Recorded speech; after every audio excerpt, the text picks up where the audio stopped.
The nation's long web of interstates provided the perfect hunting ground for a depraved predator. He preyed on hitchhikers wandering the roads. He held them captive, then tortured and raped them. When that didn't satisfy his warped cravings, he killed instead.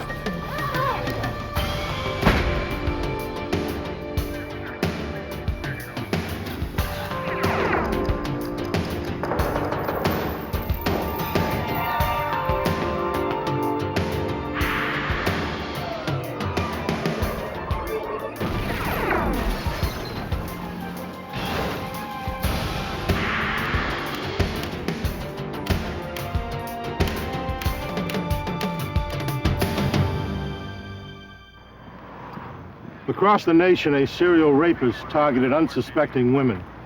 It was only a matter of time till his dark urges raged out of control and led him to murder. He followed a path so random, it was impossible to trace, and all that tied him to his crimes were his access to the highways and a bizarre sexual fetish. I'm Jim Kallstrom, former head of the FBI's New York office.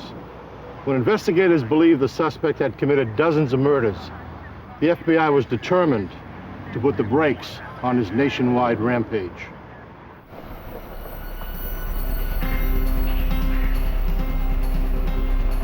February 5th, 1990. On a road in Houston, Texas, 18-year-old Nicole Tuttle desperately tried to flag down passing motorists.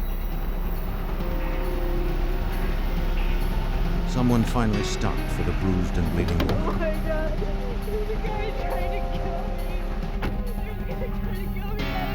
The driver took her to the closest phone to call police. At the Houston police station, Nicole told officers that she'd been kidnapped and assaulted, but she'd managed to escape. Her ordeal began in California 1 week earlier.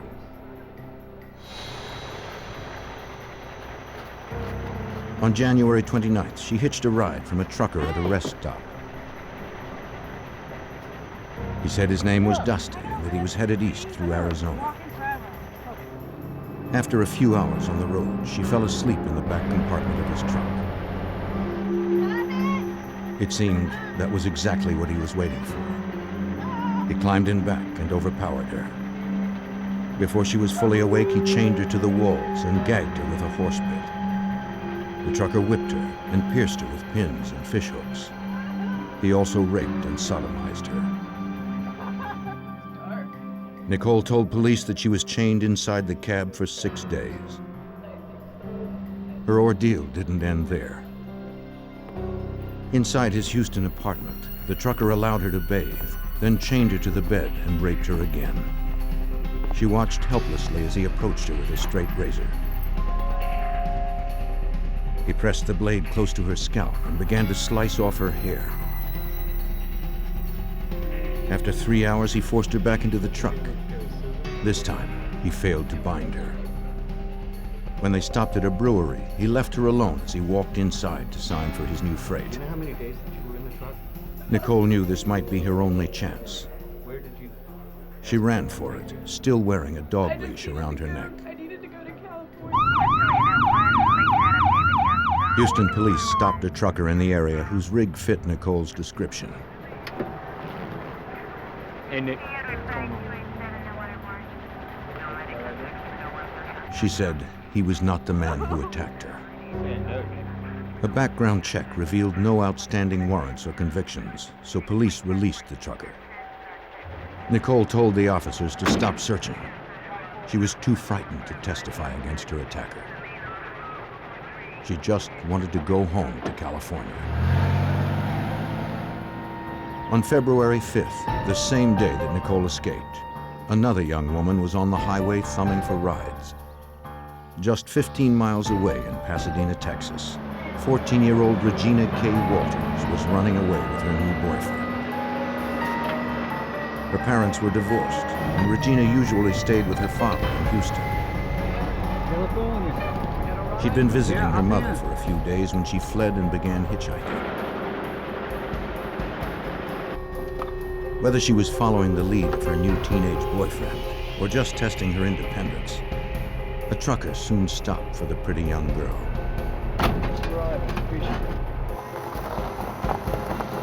Regina's mother, Carolyn Walters, was a single mom who worked long hours as a department store clerk.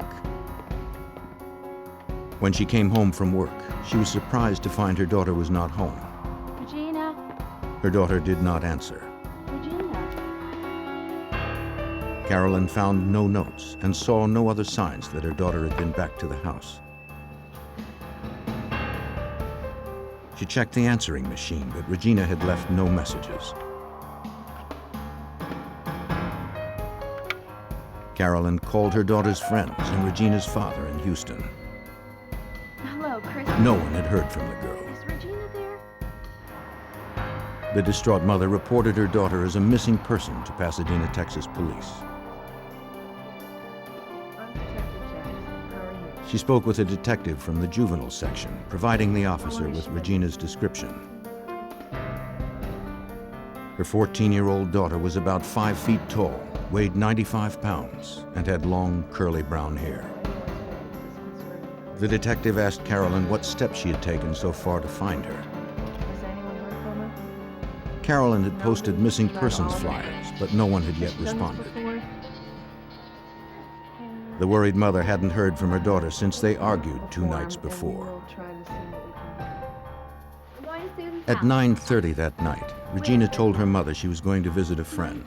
I just think you ought to stay home tonight. When Carolyn objected, the girl insisted she would be right back.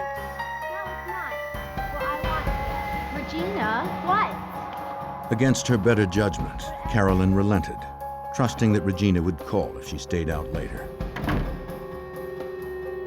But you can go ahead. Though the young teen had a history of running away, she always returned on her own. Anybody about her parents or where she is right now? Her mother believed this time was different. Does she have a boyfriend? Pasadena, Texas Police Detective Suzanne Jackson of the Juvenile Division was assigned the case. She understood Carolyn's concern. Several days passed, and Regina would normally call her mom when she would leave home and let her mother know that she was okay and that she was just out. She would be back when she was ready to come home, and she had not done that. You can just set those up right here. Carolyn posted more flyers at the convenience store close to her house. She held out hope that her daughter was unharmed. Maybe she was simply staying with a friend. Along with Regina's photo and description, Carolyn offered a reward for information on her daughter's whereabouts.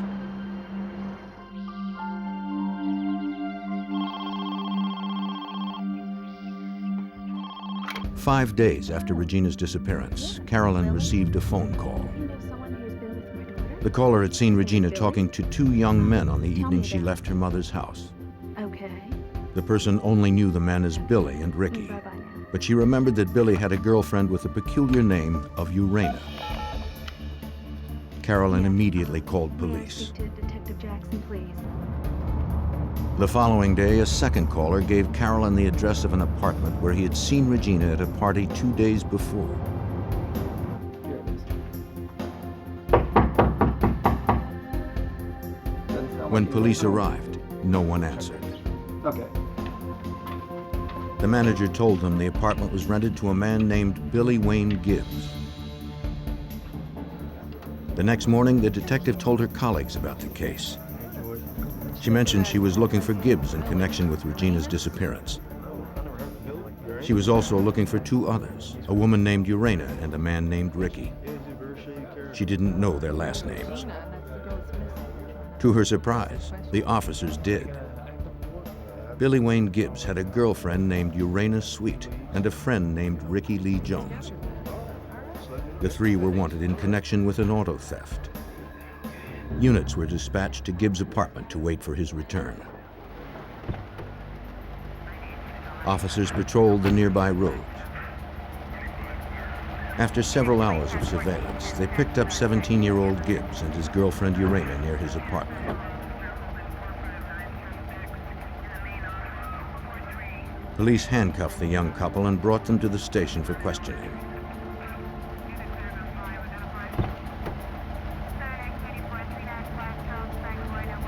The third suspect, Ricky Lee Jones, was still at large.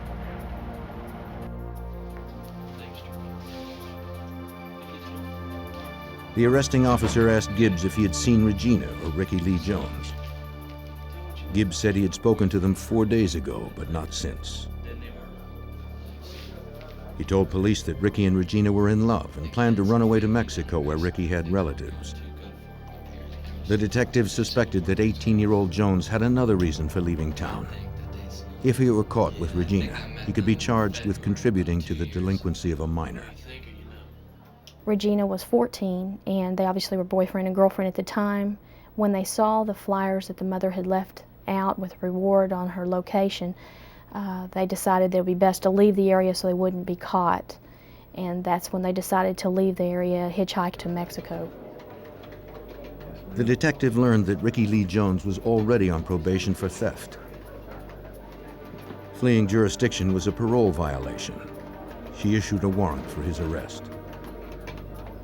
She also fed Regina's description into the NCIC, the National Crime Information Center, a database listing both victims and criminals nationwide.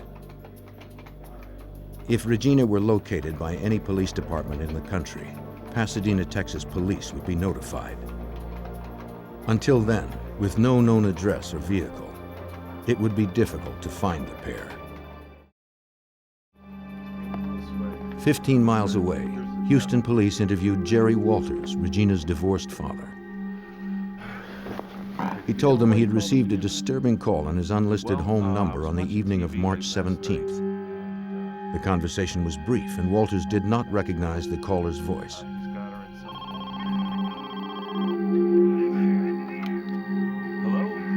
The man asked, "Are you Regina's father?"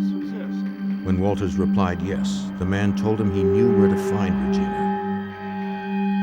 He said she was in a loft of a barn, and that there had been some changes. He had cut the girl's hair. Regina's father asked if she was dead or alive. The caller hung up without answering. Detective Jackson asked Southwestern Bell to trace the call. The company told her it would take several days. Police would simply have to wait.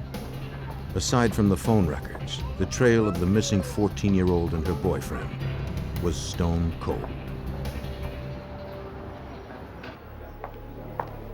In March of 1990, Pasadena, Texas police detective Suzanne Jackson continued her search for 14-year-old Regina K. Walters. The girl hadn't been seen since early February, when she left a friend's house with her 18-year-old boyfriend, Ricky Lee Jones. The detective's only lead was an anonymous phone call made to Regina's father on March 17th. The call had yet to be traced. On the same night Regina's father received his call in Houston, her mother in Pasadena, Texas, also got a call. Hello? She recorded the conversation as police had advised. Yeah. An unknown man told Carolyn to meet him at 6:30 the next morning at the local convenience store. He had something to tell her about Regina, and he wanted to say it in person. Without giving his name or description, he hung up. Carolyn called Detective Jackson, who told her it was risky to meet the man. When Carolyn insisted, Jackson said police would go with her for protection. From a distance, officers kept an eye on Carolyn as she waited at the convenience store for the unknown caller. She had no way of knowing if the man knew who she was, and no way to identify him. Her only hope was if he would approach her. She studied everyone who came in and out, and everyone who used the phone. Carolyn waited over 2 hours. The caller never came forward.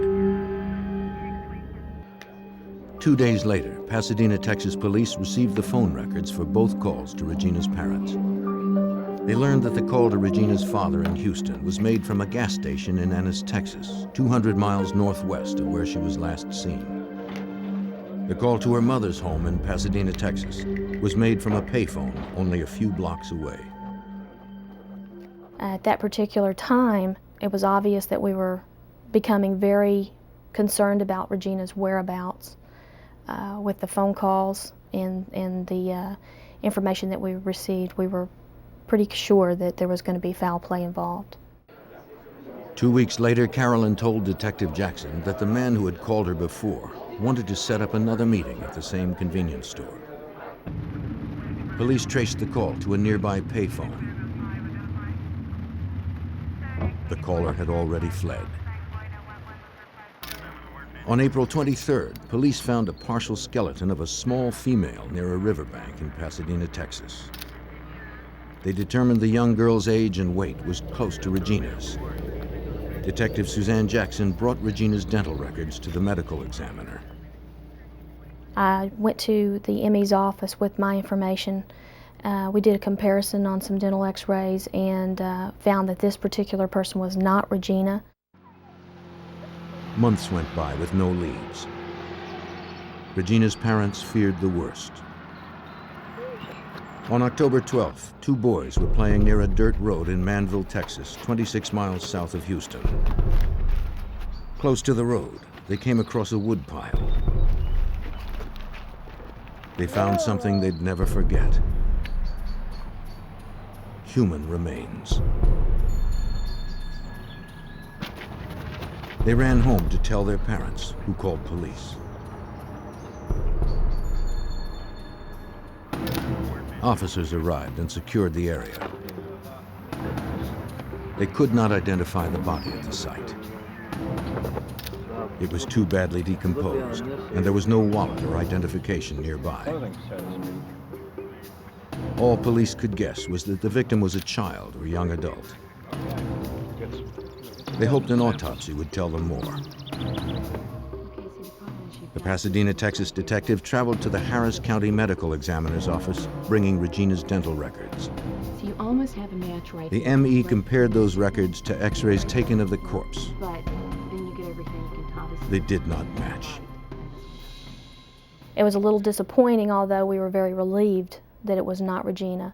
Her parents at this particular point were concerned that we were going to be recovering a body and we were not going to be locating Regina alive, and they were ready for some type of closure at this point. As the search continued in Texas through the fall of 1990, a farmer prepared to burn down his old barn in Bond County, Illinois. He hadn't been inside in years. The farmer climbed up into the hayloft to make one last check of the place. He looked through the abandoned building, but found only items long since discarded. Nothing seemed especially unusual or out of place. Then, something caught his eye. He looked closer at the strewn hay and saw a skeleton that appeared to be human. The farmer immediately called police.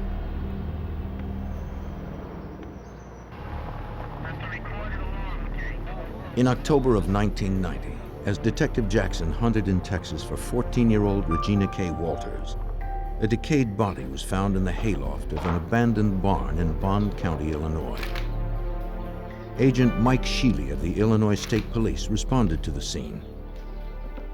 I had received a call from the local sheriff's office in Bond County, Illinois, and they had instructed me that they had found a body in a rural setting near the Interstate 70, which is a major interstate that travels through Bond County. Crime scene technicians conducted a thorough search of the barn. No clothes were found on or near the body. There was no wallet or other ID. They did find a single white thread close to the bones that seemed too new to have been in the old barn for long. Police photographed the remains from various angles. They found baling wire that matched the wire wrapped around the corpse's neck. Some hair remained on the head.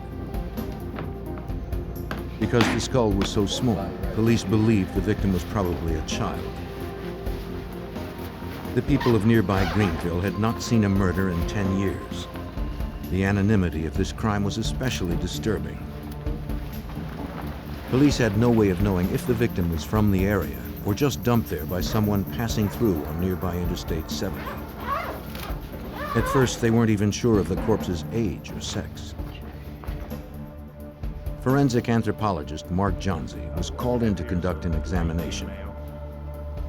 He made several discoveries that helped Illinois State Agent Mike Shealy begin to identify the victim. Mark was able to determine that it was a young female between the ages of 14 to 16, her approximate weight, which was 90 to 110 pounds. There was indication that her hair had been cut. The distal ends had begun to grow again, but the forensics had told us that it was recent. The cause of death was determined to be strangulation. The killer had almost severed the victim's head by twisting baling wire around her neck 16 times. That's what we found. From the condition of the joints and vertebrae, Johnsey discerned that the girl was killed almost a year before. A forensic scientist analyzed the white fiber found close to the body. Maybe it would yield a clue to what the young girl or her murderer had been wearing. He determined the fiber was mostly cotton, but it didn't come from clothing. It likely came from a towel. Searching the National Crime Database, State Agent Mike Shealy listed the Illinois Jane Doe as a white female, 14 to 16 years of age, probably killed as early as September 1989. We were alarmed to find that there was 950 matches with the age group and the category and the time frame, which made the task very difficult to begin the identification process. He narrowed the field to about 100 by specifying the victim's time of death closer to the spring of 1990. The investigator then sent teletypes to law enforcement agencies working those cases. The detective investigating the disappearance of Regina Walters in Pasadena, Texas, received the teletype on October 16th. She believed the body's description fit Regina's and phoned the Bond County Sheriff's Office in Illinois. The receptionist told her they had gotten so many responses that the sheriff would have to call her back. Before she hung up, the detective remembered the mysterious phone call Regina's father had received. The caller had said the girl was in a barn. When I asked her if the body was found in a barn, she immediately transferred me to the sheriff, in which I started talking to him right away. And it was immediately discovered that it was possibly Regina, and so we immediately jumped on that and started sending the teletypes back and forth. The detective asked another question based on the March 17th phone call to Regina's father. Did the girl in the barn have shorn hair? The Illinois authorities confirmed that she did. The girl found in Illinois matched the caller's description of Regina. We sent a copy of dental x-rays to Greenville, Illinois, to the sheriff's office, and those dental x-rays were matched with the body that was discovered there, and it was confirmed to be Regina's body. One question remained. Where was Regina's boyfriend, Ricky Lee Jones? Detectives called on the FBI for help. Special Agent Mark Young, a behavioral expert in the Houston field office, was assigned as case agent. And I tried to go in and contact every person that had any involvement with Ricky or Regina. I wanted to see if there was anything that they mentioned that would have proven valuable to locating Ricky. At his former high school, Pasadena, Texas detectives also continued to pursue Ricky Lee Jones. That's right, you did. When you called, just a second, please. A guidance counselor said that Jones had not been enrolled in school for the past year. He was in school last. Okay, do you have any information I need? She had little other information about him, though she did provide his last known address. Pretty old. It was the home of Jones's family. His sister Tammy was the only one there. She said that no one in the family had seen Ricky for over a year. A year? You haven't seen him in a year? They had written him off as a bad kid, believing he'd end up in prison. A year? Yeah, and The detective asked if they had relatives in Mexico. I guess they figured he was in jail or Tammy said her mother had some in Matamoros, just south of the Texas border. Have you seen her? Jackson showed her a photo of Regina, but Tammy didn't recognize her. Okay, that's the last time. Has he left? Ricky was already listed as wanted because he had violated his probation. So we felt like maybe he was afraid to come home if he did know anything about Regina's disappearance and her death. We were in fear that he may not want to call and tell us what had happened or may be involved himself. As Special Agent Mark Young pored over the details of the case, he developed a profile of Regina's killer. The agent determined that 18-year-old Ricky Lee Jones probably did not commit the crime. If Ricky Lee Jones had murdered Regina, he would have done it in a fit of anger, and that would have been reflected in the crime scene, and you didn't see that. It was a very controlled, purposeful crime scene. You got the impression that this is an older person, a white male, a traveler, truck driver, traveling salesman, somebody that had a reason to be across the country. The fact that the barn was close to an interstate supported Agent Young's theory. The crime scene told the agent more about the sadistic murderer. He had stripped off Regina's clothing, killed her slowly by strangulation, and most notably, had cut Regina's long hair. Whoever did this crime was doing things beyond what was necessary to perpetrate the crime. Maybe a sexual predator or sexual sadist, a person that had other offenses also. Investigators were alerted to another crime in the town of Marshall, Texas, 200 miles north of Houston. Partial skeletal remains of a young man were found, washed up on a creek bank. The skull had been perforated on the left side by a small caliber firearm.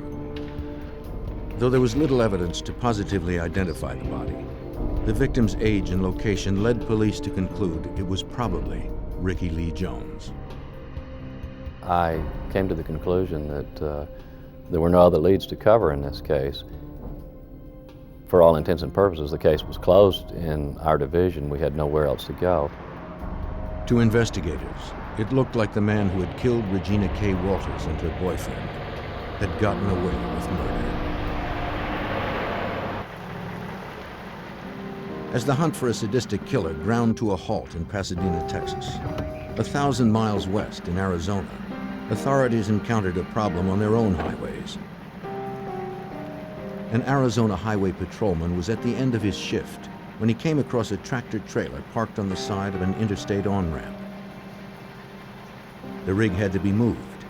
It was a hazard to passing motorists. He noticed the lights were on and the engine was still running. As he approached the driver's door, Officer Michael Miller recalled that a man suddenly burst out of the cab and immediately spread his arms against the truck. And I asked him, I said, "What's going on?" And he said, "Nothing, officer, we're doing just fine." He said, "There's no problem. I've got a gun in my back pocket." And he motioned to his back pocket and then put his hands up on the side of his truck.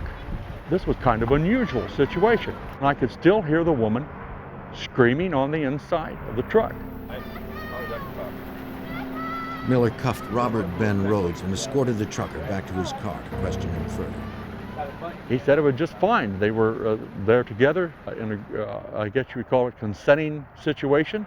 And, but I didn't know if the screams coming from the woman were the fact that she was startled, she was surprised, but I was going to find out what the situation was. With Rhodes's hands cuffed behind his back, Miller seatbelted him into the patrol car. The officer returned to the truck to check on the frantic woman. He found her handcuffed to the walls by her wrists and ankles. The patrolman assured her she was no longer in danger. I told her, "Ma'am, you're going to need to remain here until I can get some help out here, because this is a criminal or a crime scene, and some detectives are going to have to look at this." I said, "Just remain calm. This man is not going to be back to bother you again. Just remain calm." I left the truck and moved back to my patrol car. Miller returned just in time. Rhodes had maneuvered his cuffed hands in front of him and released his seatbelt. He was about to open the car door. The officer quickly recuffed him. There is no actual routine stop out there in the road that no matter what you come across out there, you never know who you're dealing with. And it kind of sent a chill up my spine to know that if this man, as cool as he was, could have probably killed me and the girl at the same time and still been on the road. Police from the town of Casa Grande arrived on the scene. They freed the woman and transported her and Rhodes to the police station for further questioning. Inside the truck, they found a gruesome array of torture tools. Chains that attached to rings welded to the back of the sleeper compartment, fishhooks, bloody towels, a horse bit, and a briefcase filled with the implements of a sexual sadist. They also found a camera in the briefcase, along with several hairs that did not belong to the woman found in the truck. Casa Grande Police Detective Rick Barnhart led the investigation. Robert Rhodes had what I refer to as a rape kit in his truck. He had all kinds of paraphernalia. He had long sticks with clips on the end where he would draw and quarter his victims. He had whips. And just based on that, I knew Robert Rhodes was a predator. Just north of Phoenix at the truck stop. The woman found chained in Rhodes's truck was 27-year-old Kathleen Vine. I've never had any problems before. She told the detective she had been picked up about an hour earlier from the Rip Griffin's truck stop north of Phoenix. He was trying to rape. When she dozed off in the sleeper compartment, the trucker climbed back, assaulted her, and chained her to the walls. The man told her his name was Whips and Chains, and that he'd been doing this for 15 years. Police photographed her injuries, wrist burns from the handcuffs, and welts from the beatings. She tried to fight off her attacker, but her hands were chained. All she could do to defend herself was to bite him. She managed to injure his left shoulder enough to distract him from raping her. Kathleen agreed to press assault and kidnapping charges, but Detective Barnhart believed she might be problematic for the prosecution.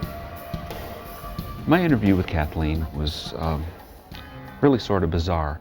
She would talk about this reality, this terrible assault that she endured, and then periodically she would revert back to a story about her traveling across the country to see the president. She told me she wanted to give the president a microchip, and she talked about the underground prison where no one escapes from. And all this time my heart was sinking because I needed Kathleen to tell a very lucid story about the horrible incident that happened to her. The detective asked trucker Robert Ben Rhodes for his version of events. Rhodes said Kathleen was crazy and described her as a lot lizard, the trucker's term for a woman who trades sex for rides. He claimed that she solicited him and that she liked it rough, though they never actually had sex. He refused to provide any details about what happened in the truck's sleeper compartment. He talked around the subject, never admitting to any crime. Can you please remove your... Police photographed Rhodes's wound. It looked like a bite mark on his left shoulder, just as Kathleen had described. Rhodes claimed he sustained the injury while loading his truck, but Detective Barnhart believed Kathleen's story. She told me she tried to bite his throat, but he moved and she bit him on the left upper shoulder.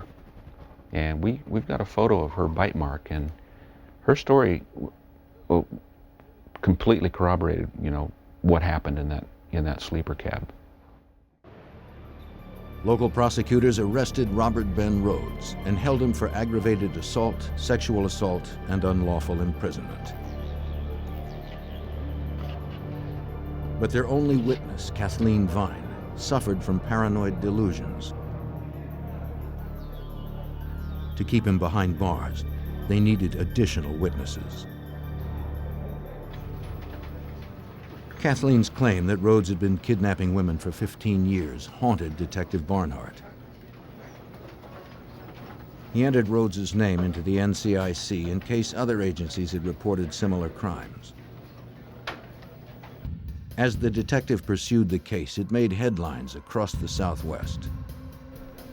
A Houston police officer was among those who read about it. The trucker detained in Arizona sounded like the same man who was stopped outside of Houston earlier in the year. Police suspected Rhodes had held a woman captive in his truck for 6 days, raping and torturing her until she finally escaped. They were unable to press charges since the woman failed to identify him. Houston Police Sergeant Bomar described the case to Detective Barnhart. I was contacted by Sergeant Bomar. His was the case where the young lady escaped. I was fairly positive that Robert Rhodes was at least a serial rapist. I had suspicions that he might be a murderer. Since Rhodes had crossed state lines since his last crime, Detective Barnhart contacted the FBI to request assistance. He hoped that with the FBI's support, he could gather enough evidence of the trucker's serial sex crimes to build a case that would stick. Special Agent Bob Lee of the Houston FBI field office knew the place to start was in Rhodes's Houston apartment. He spoke to Rhodes's landlord. She had checked the apartment after the trucker's arrest and was horrified to find bloodied torture devices. Based on her statement, Agent Lee secured a warrant to search the premises. We know that serial rapists often keep souvenirs from their victims, whether it be a piece of clothing or a piece of jewelry or whatever. When we went in, we found bondage paraphernalia, we found chains, we found handcuffs, we found a rack that someone could be tied to. We found a lot of women's jewelry. Agents and Houston police also found bloody white towels, women's clothing, and stacks of photographs. The snapshots depicted some women with shorn hair in various states of undress, bound and bruised. Investigators believe that Rhodes shot the photos as souvenirs of his crimes to relive his victims' terror. Though agents now had evidence that Rhodes was likely a serial rapist, they were unable to identify any of his victims from the photos. With no additional witnesses, the case in Arizona was still weak. Prosecutors' only witness, Kathleen Vine, was questionable. A trial would be a contest of he said, she said, and a mentally disturbed woman might leave jurors unconvinced. By December 1990, the best Arizona prosecutors could do was to offer Rhodes a deal. 6 years, including time served and work release eligibility, if he pled guilty to the charges against Vine. His attorney accepted. In about a year, Rhodes could be out on parole, stalking new prey.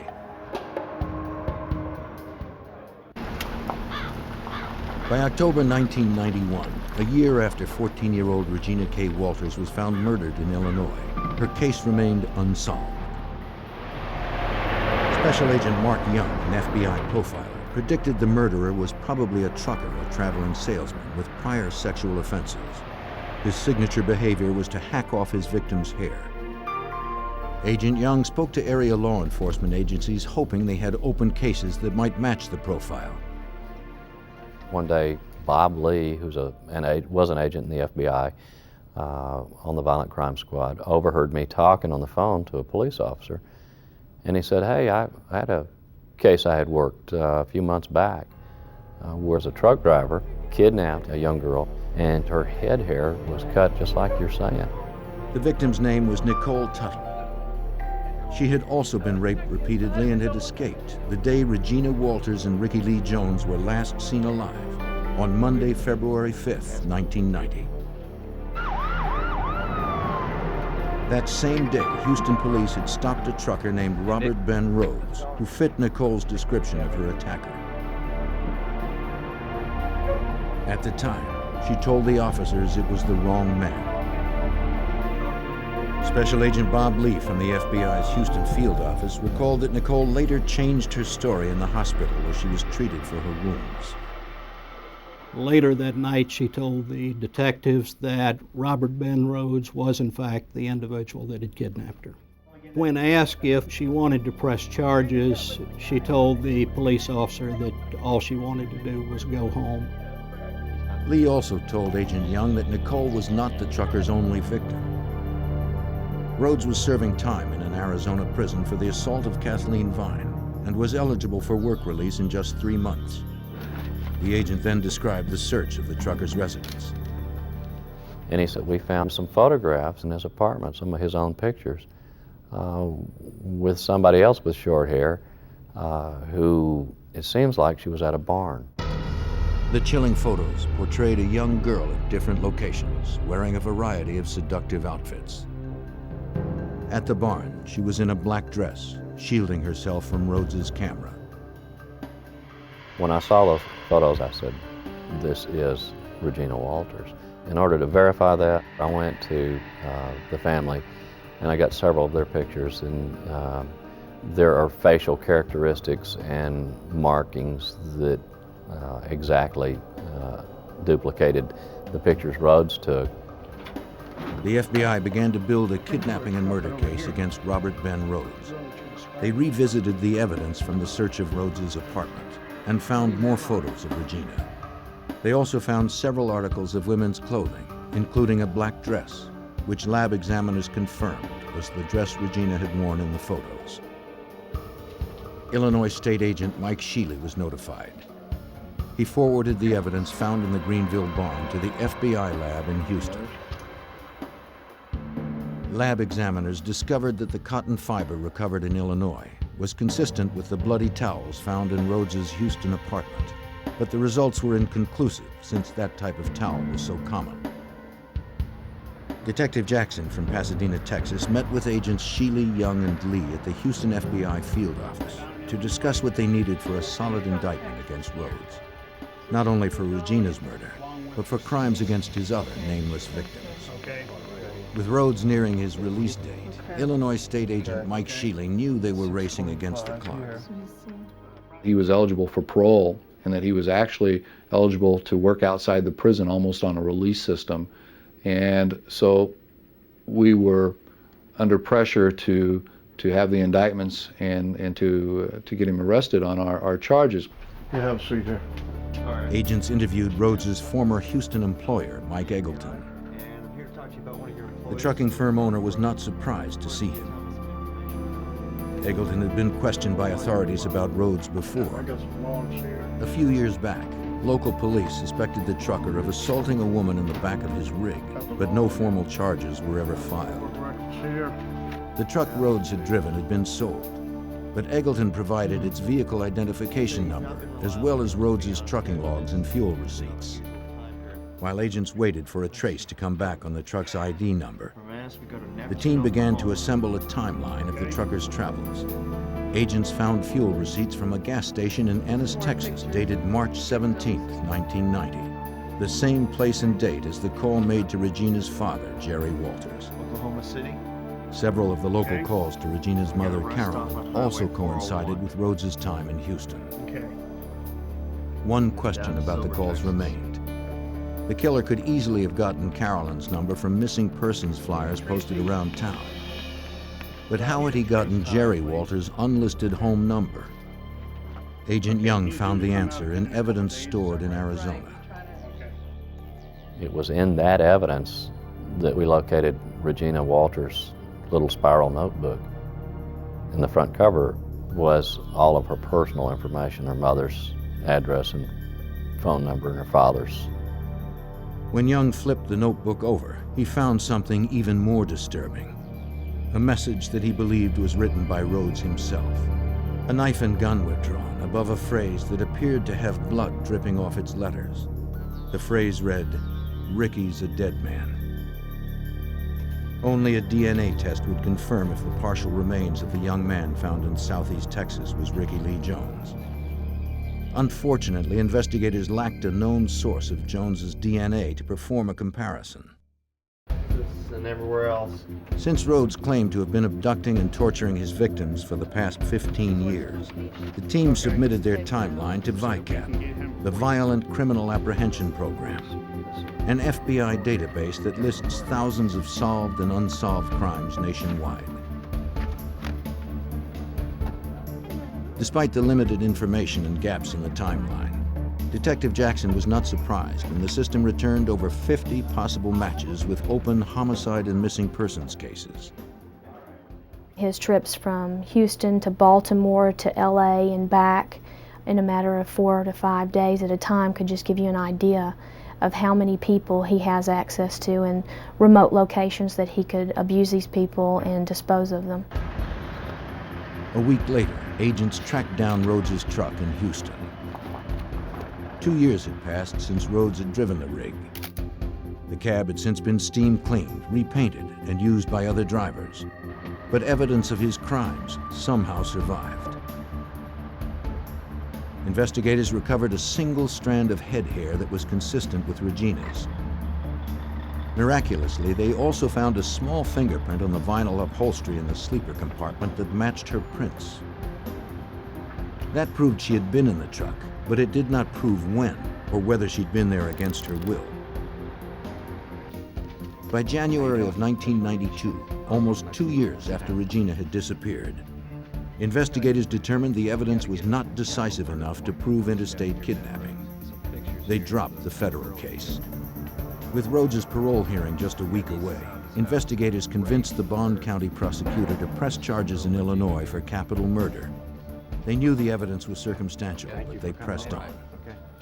I feared that he could escape, and I also believe that due to the overcrowding in the prison systems and those sort of things, that he could be released. On February 6th, investigators traveled to the Arizona State Prison in Florence to serve the warrant to Rhodes. Their plan was to confront Rhodes with photos of Regina, hoping to prompt a confession. An incriminating statement would bolster their case. The suspected serial killer was unfazed, even smug. We spent approximately an hour with him, but Rhodes was unwilling to speak with us and denied any involvement in the death, and was very firm in his denials. And at that point, we knew that we were going to have to prove our case. Agents believed Rhodes knew they were fishing for a confession because their evidence was weak. They suspected this arrogant man was betting he could beat the charges. Maybe he believed that they didn't care enough about his victims to earn a conviction. A lot of serial offenders, whether they're killers or other sexual predators, will pick victims that they consider the forgotten people. Because they're banking on that element that law enforcement and society doesn't really care about hitchhikers or less wealthy people, less established folks. He preyed on that type of person in the hopes that he wouldn't get the attention that did happen. Almost 2 years after the death of Regina K. Walters and the kidnapping and sexual assault of at least 2 other women, Robert Ben Rhodes was extradited from Arizona to stand trial in Illinois. He and his attorney managed to delay the trial date for 6 months. On September 11th, the overconfident trucker lost his nerve. In a Bond County, Illinois courthouse, his attorney pled down the capital murder charge that carried a possible death sentence. He accepted an offer of first-degree murder with a penalty of life. Rhodes was sentenced to life in prison without the possibility of parole. Even as he serves his time in the maximum security prison in Chester, Illinois, investigators have not abandoned the case. They continue to gather evidence, committed to proving that Regina K. Walters was not Rhodes' only murder victim. There is one other picture of a female as yet unidentified that got into the truck with him. We're somewhat concerned whether that may be another victim. Anybody that gets into the comfort zone of the truck of a serial killer may potentially be another murder victim. Investigators continue to work on identifying the unknown women from Rhodes's past in hopes of bringing the small comfort of closure to their grieving families.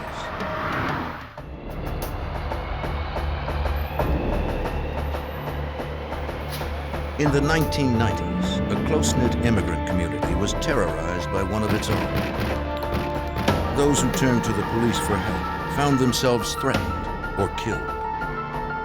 Despite the risk, 2 men refused to back down. Their testimony could help end the killing if the FBI got close enough to uncover one man's deadly business.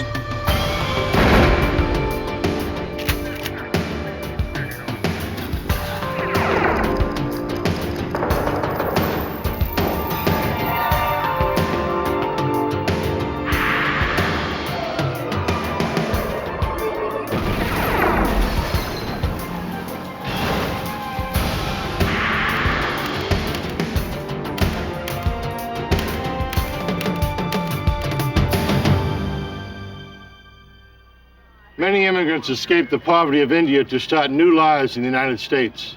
Most dream of a better life for their families. One twisted the American dream into a nightmare. When people started turning up dead in New York's Indian community, law enforcement struggled to link fraud and murder to one powerful man. I'm Jim Kallstrom, former head of the FBI's New York office. When the promise of the American dream was shattered by murder and corruption, the FBI provided hope to those people who had seen their lives and families torn apart.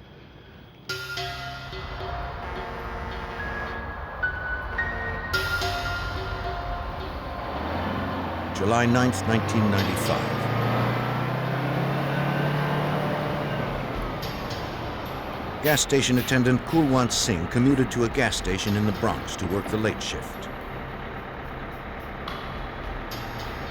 Less than a year earlier, he had arrived in New York from a poor town in India, hoping to make a better life for himself and his family.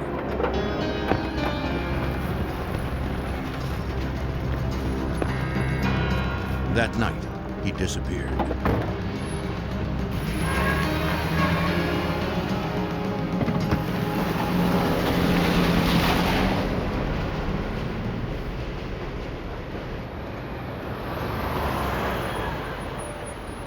In October, the missing man's brother, Manmohan Singh, traveled to the U.S. to find him.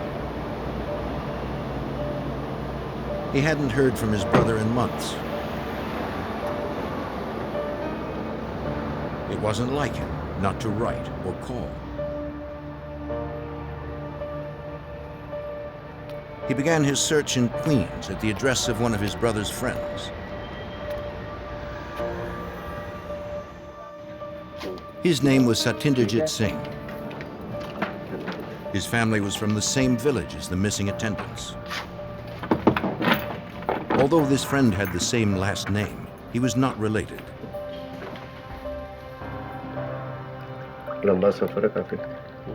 Like many members of the Sikh religion, Satinderjit took the surname Singh, which means lion in the Punjabi language. Satinderjit said a missing persons report had been filed, but police had found no trace of his friend. He advised the new arrival to be careful who he talked to.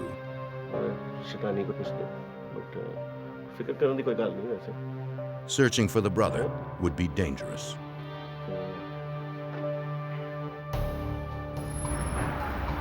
Manmohan visited the gas station in the Bronx where his brother had worked. He spoke to an attendant, but the man was afraid to respond. My brother's missing. I'm sorry. I'm looking for my brother. Have you seen him? His supervisor made it clear that no one should be asking questions.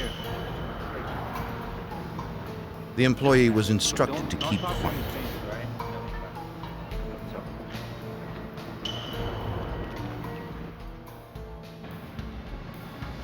But Manmohan was persistent and convinced the attendant to meet him at a diner a few days later. I can only be here for a few minutes. I know you're looking for him. The attendant said the missing brother had been accused of stealing from the gas station. And he was coming in to cover. Whether or not the allegations were true, they had made the station's owner angry. The attendant believed Manmohan's brother had been kidnapped and probably killed.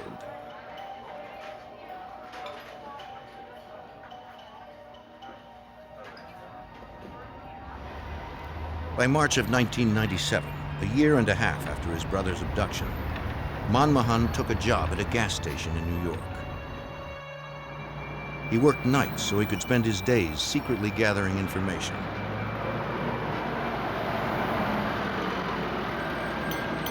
He believed he knew who was responsible and was ready to go to the police. Yeah, I need some oil.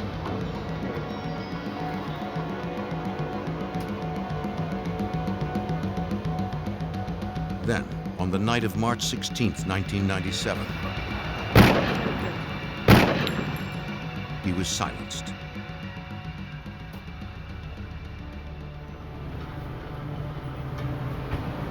Brooklyn North homicide detectives received a call from a customer who found the body.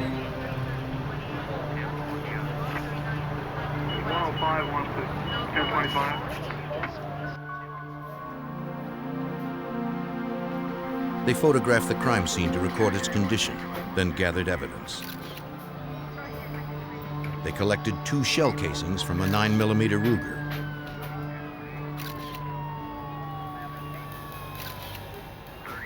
Detectives found the register had been robbed, but were surprised that the thief had left some cash behind.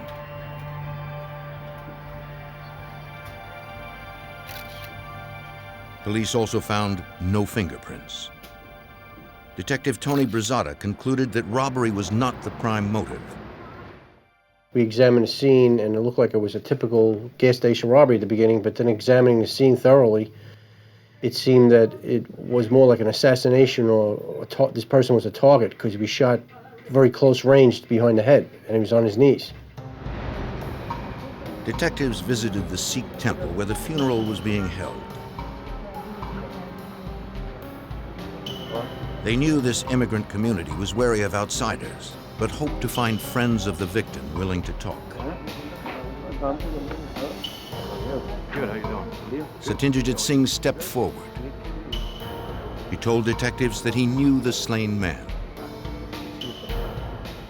Detectives explained that without cooperation, the killer would likely go free.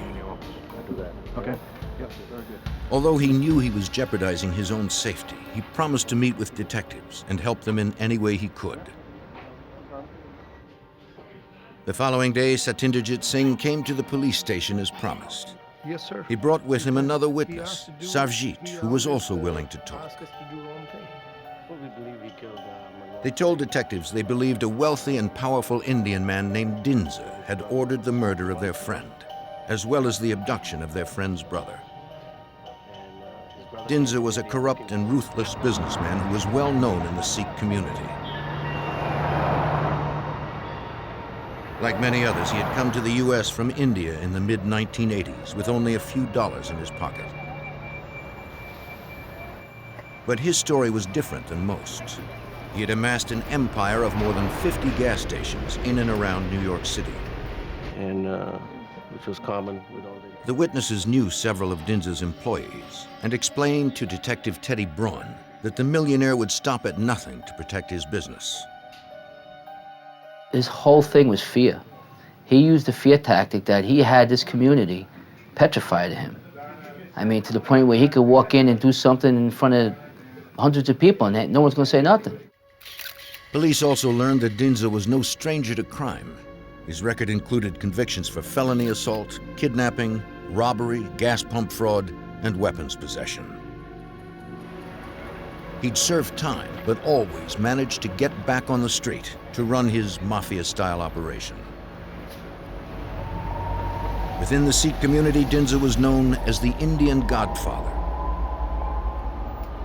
The witnesses said Dinza's empire was a family affair, with Dinza's brother a member of the inner circle and an enforcer for the organization. Sarvjit had seen for himself just how ruthless the brother could be.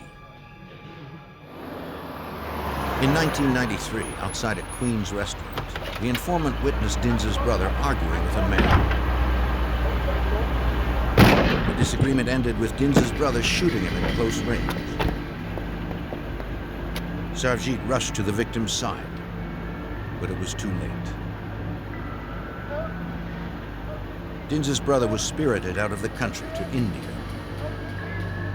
He was never captured.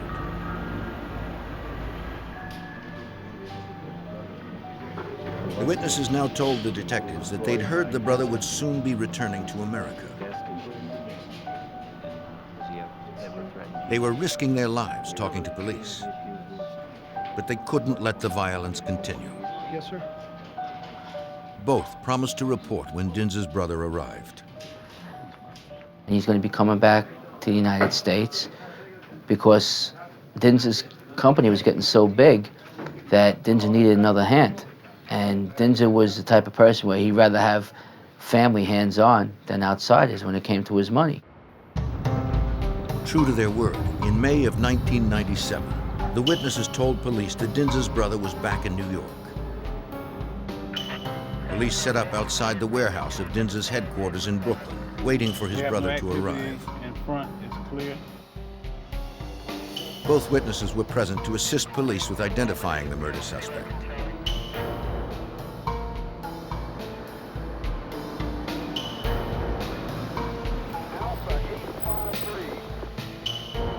We have a possible target. Stand by. Armed with an arrest warrant, police surrounded the building and cordoned off all entrances, including the back doors of the warehouse. From the surveillance van, Satyendra confirmed that it was Dinza's brother heading for the front door. We have a target entering the building. Moments later, officers reported that shots were fired inside the building. They held their posts, waiting for orders. Ready? We're going in. Let's go.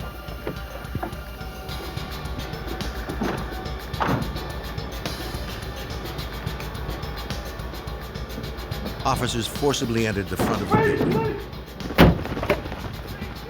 3 men raced out the back door into the hands of police. The men were Dinza's brother, his cousin, and his nephew. All 3 were arrested.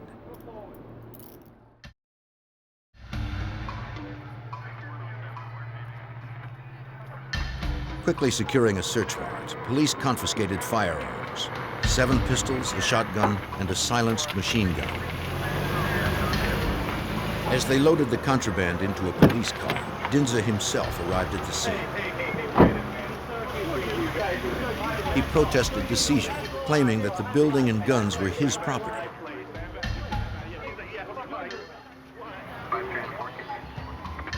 But the guns were illegal. Police arrested him on weapons possession charges.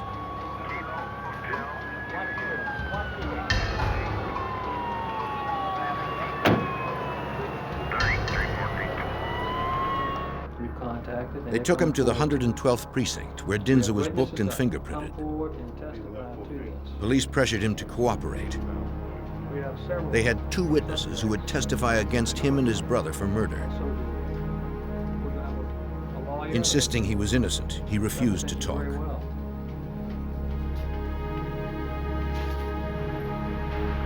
Dinza was held in the Brooklyn Correctional Facility awaiting a bail hearing. But incarceration did not prevent the murder suspect from running his empire. Speaking in Punjabi so guards couldn't understand him, he coerced employees and acquaintances to find out who dared to testify against him and his brother. Besides witness statements, police had little other evidence. Dinza would be out on bail shortly. If he discovered the identity of the witnesses, they might not testify. Then, the murder and weapons charges against the brothers would have to be dropped. In May 1997, New York City police arrested 2 East Indian brothers who had been terrorizing their immigrant community for years. Except for the statements of 2 witnesses, investigators had little evidence against them. But they believed that Dinza was the ringleader and that he had ordered 2 murders and a kidnapping. Dinza had posted bail on May 4th, 1997, just days after his arrest. But his brother remained held on a murder charge in New York City's Rikers Island prison. Through informants, Dinza had learned the identity of the 2 witnesses against him. If they continued to cooperate with the police, he, his brother, and his multi-million-dollar gas station empire would be in jeopardy. Okay, come in a little more. One of the witnesses, Satyendra Singh, was close with several employees of the suspected murderer. He knew a great deal about how Dinza ran his $60 million gas station chain.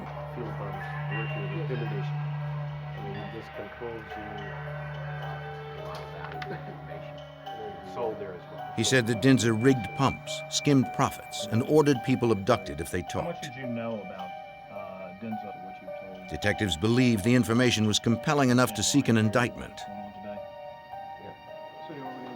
In early June of 1997, investigators met with the assistant U.S. attorney to explore Dinza's illegal activities. NYPD detective Teddy Braun explained how Dinza's pump rigging scheme worked. Dinza owned like 53 gas stations, and he had this unique skimming system. And what it did was, it regulated the amount of gas that was pumped into a consumer's vehicle. So if you would have went in and asked for $10 worth of gas, he'd be able to set up that machine where it can give you 80%, 90%, whatever percent that he wanted to give you, and the rest would be saved. Assistant U.S. Attorney Ben Campbell learned that not only was Dinza's empire corrupt, it was extensive. The NYPD informed us that Dinza had, among other things, an organization built around pump fraud, basically ripping off customers at his gasoline stations throughout the New York and New Jersey area, by which he generated millions of dollars in income. That he protected that pump fraud activity through a pattern of violent crime, including murder. On June 18th, just as the federal investigation was beginning, witness Satyendra Singh was shot to death in Queens.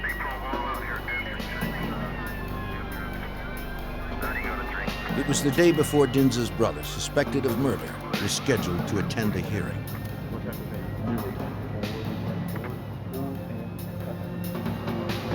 At the crime scene, a neighbor told police he had witnessed the crime. He had been outside at the top of his stoop when the shooting took place. Since his apartment lacked air conditioning, he was watching a Mets game on his front porch. He was distracted by what appeared to be a traffic dispute.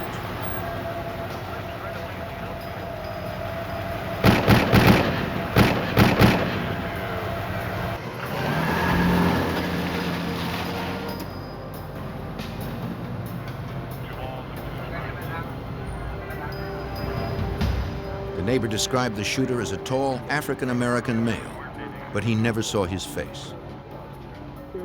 The slain man's cousin was sitting beside his relative in the car when he was killed.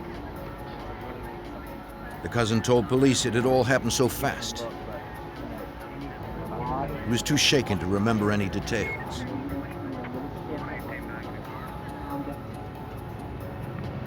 Forensic technicians photographed the scene. They collected shells that had been fired from a 9mm handgun. No other physical evidence was found. Nothing to prove that Dinza was responsible. Investigators believed that Dinza would continue to use any means necessary to protect his millions. They needed some way to stop him. NYPD detectives turned to Assistant U.S. Attorney Ben Campbell for guidance. He would refocus the investigation to take advantage of the federal RICO statute, the Racketeering Influence and Corrupt Organizations Act, a law used to prosecute organized crime. This looked like, had all the hallmarks of a racketeering prosecution. It had an organization with leadership, it had racketeering activity which generated income, and it had a pattern of criminal activity which spanned several years, almost a decade. This would widen the scope of the investigation considerably. The Assistant U.S. Attorney called on the FBI for help. Special Agent in charge Kevin Donovan from the FBI's New York field office worked the case. The FBI was planning on conducting a traditional organized crime investigation that would focus on development of cooperating witnesses, use of cooperating witnesses, review of records, and search warrants to focus on the multiple acts of violence and the multiple acts of fraud That would not be easy. In order to develop new witnesses, agents would have to ensure the safety of those who came forward. As long as Dinsa Singh was able to intimidate witnesses through violence, threats of violence, and homicides, our investigation would be very limited. We needed to make sure that no other individuals who would cooperate with us would be hurt by Dinsa Singh. News of the most recent killing spread quickly through the Sikh community. The other witness, Sarvjit, and his family prepared to leave town. Investigators pleaded with him to allow the FBI to place him under protective custody. But he insisted on taking his wife and 2 small children away from New York. Despite investigators' best efforts, Dinsa had intimidated another witness. To the Sikh community, the police and the FBI seemed powerless to protect them. In the summer of 1997, the FBI was on the trail of a violent businessman named Dinsa. Investigators believed he had already killed 2 men, kidnapped a third, and scared another out of New York. They needed an informant close to Dinsa to get enough evidence to arrest him. I will get back to you. But Special Agent in Charge Kevin Donovan found that Dinsa was well protected. The major hurdle that the FBI and the New York City Police Department had to overcome was an inability to develop cooperating witnesses and informants early on due to language difficulties and due to the fact that most of the individuals who worked at City Gas Corporation were not willing to come forward because of Dinsa Singh's threats of violence and his acts of violence that were well known throughout the community. Dinsa now threatened the life of another member of the Sikh community. Balwant Singh was close friends with the witness who had fled the city with his family. The man was terrified. Dinsa had come after him to find the one remaining witness. He remained holed up in his apartment with his wife and daughter for 3 days before he finally called police. He reached the Queens Homicide Unit, which was investigating the murder of Satinderjit Singh, a witness against Dinsa. Balwant told police that he had attended the slain man's funeral. There he was approached by one of Dinsa's men. He asked Balwant where the other witness was hiding. Dinsa wanted to discuss the witness's testimony face to face. Balwant refused to tell him anything. But now he feared for his own life.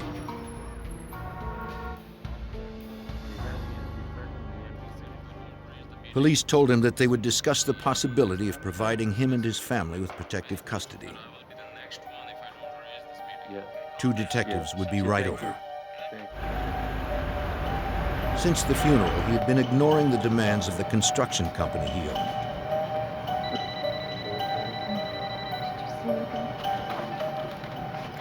Mr. Singh, please. Hello? Yes, Mr. Singh. Need you down here at the office. When the company called, he agreed to run an urgent errand. He left his frightened family, promising he'd return as soon as he could. He knew Dinsa's reputation.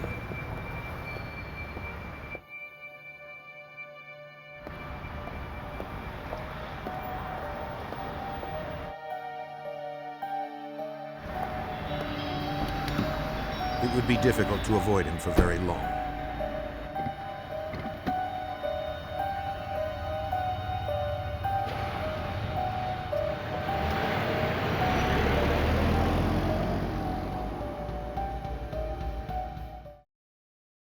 Just minutes after pulling out, the man noticed a sedan that seemed to be following him.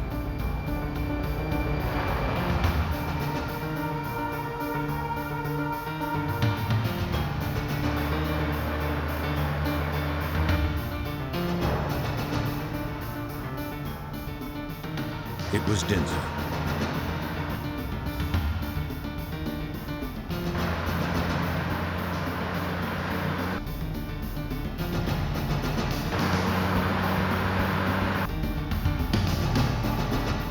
Balwant didn't want to take any chances, so he returned home.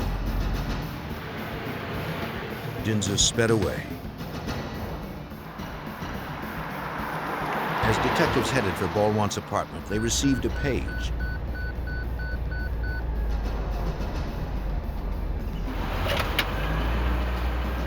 It was a coded message from their supervisor, asking them to call in immediately. Lacking a cell phone, they stopped to make the urgent call. While the detective was on the phone, he noticed an Indian man watching him closely from a car. He decided to investigate.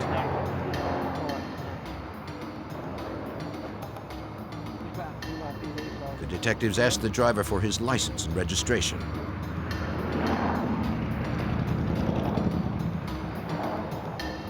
It was Dinza. Mind stepping out, sir? When detectives asked to search his car, he agreed.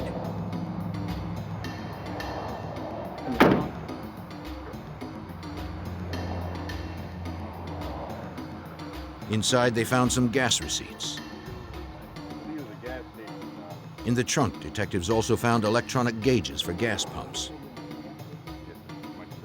Dinza possessed nothing that was illegal.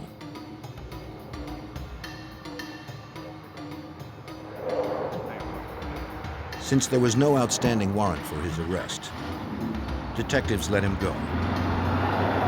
The detectives were called away on an emergency. They never made it to the informant's home that day. The next morning, the man's frightened wife called police. Her husband had taken refuge in a friend's gas station. He waited anxiously for them to arrive and was relieved to see them pull up.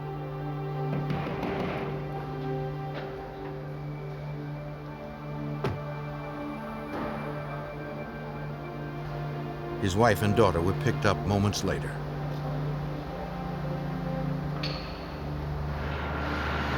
That evening, the family was taken to an undisclosed hotel outside of New York.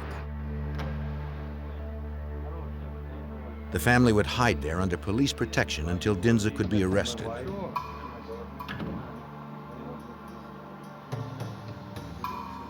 Detectives informed Balwant that they had run into Dinza near his neighborhood. They asked if he could verify the man's identity from a photo. Balwant identified him instantly.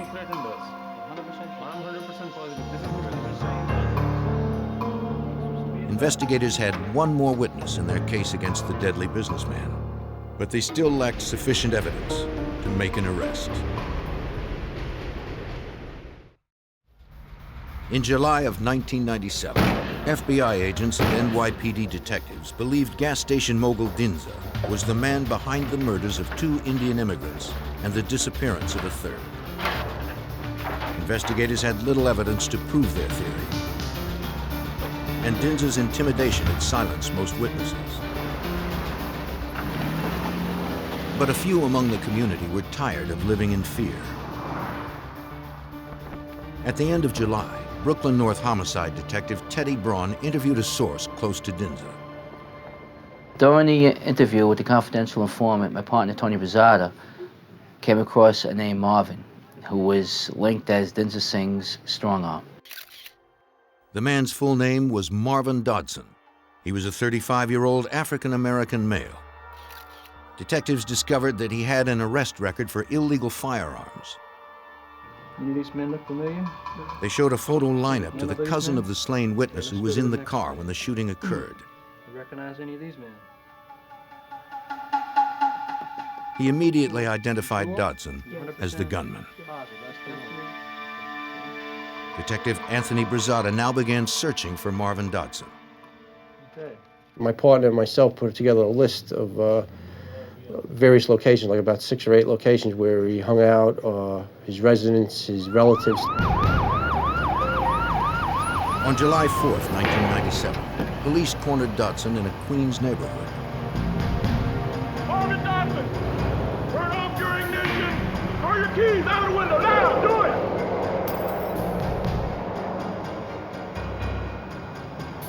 Step out of the car, sir! They arrested him and took him to the station. Go to the door, do it. Stop.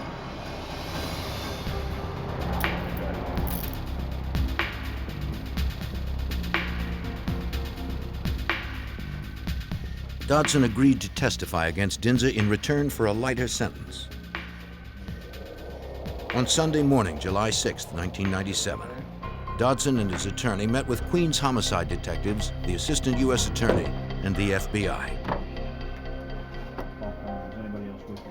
Dodson confessed that he had been hired by Dinza for the murder. Dodson said the plan to kill one of the witnesses began on May 18, 1997. At the time, Dinza had just been released on bail.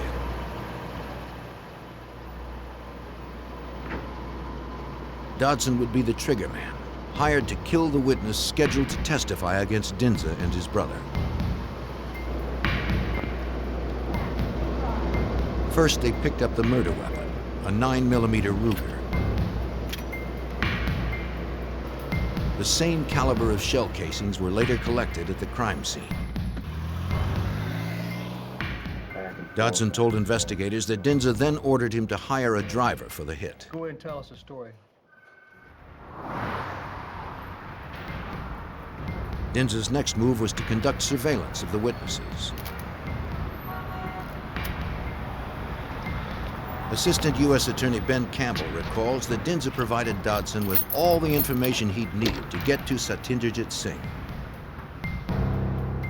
He gave Mr. Dodson the address where Satyendra Singh lived, the license plate number to his vehicle, and instructed Mr. Dodson to watch Satyendra Singh and kill him at the first opportunity. What do you do with the gun? On June 18, 1997, Dodson received a phone call from Dinza. His boss told him that the witness needed to be dead before nightfall. Dinza's brother's hearing was the following day. The hit would send a message to everyone who considered testifying. Dodson said that he and his driver, Walter Jazz Samuels, met Dinza at one of his gas stations. Dinza provided them with a white van. They watched Satyendra house until he came out. He was with his cousin.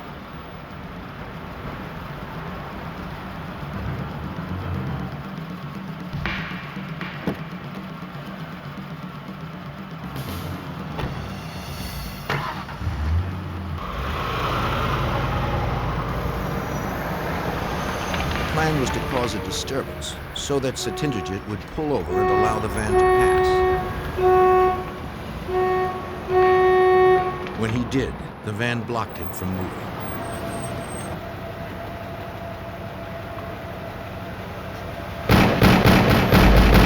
Dodson shot the unarmed man 8 times at close range. The hitman's description of the events of that day corroborated a neighbor's statement to police. Dodson also told investigators that after the killing, he had returned the white van to Dinza's garage on Roosevelt Avenue. He gave the gun back to Dinza, who paid him and the driver $20,000 for the hit. On July 6, 1997, police approached the Brooklyn home of Walter Jazz Samuels, the man who Dodson claimed had driven the van.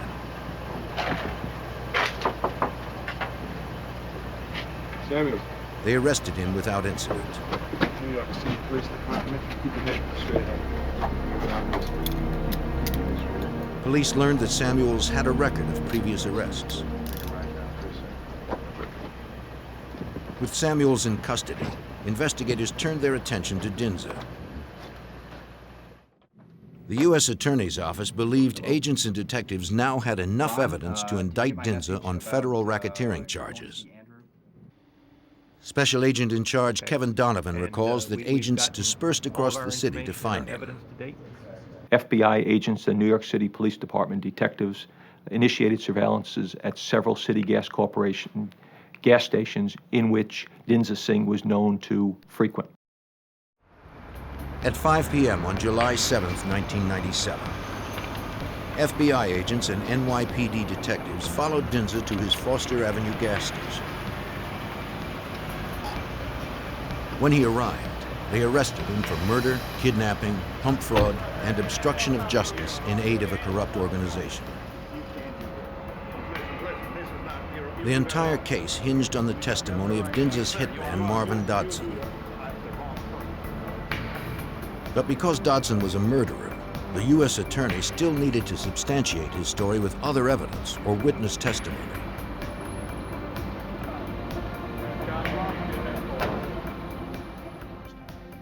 They hoped that testimony would come from Walter Jazz Samuels, the man who Dodson fingered as his accomplice in the murder of Satyendra Singh.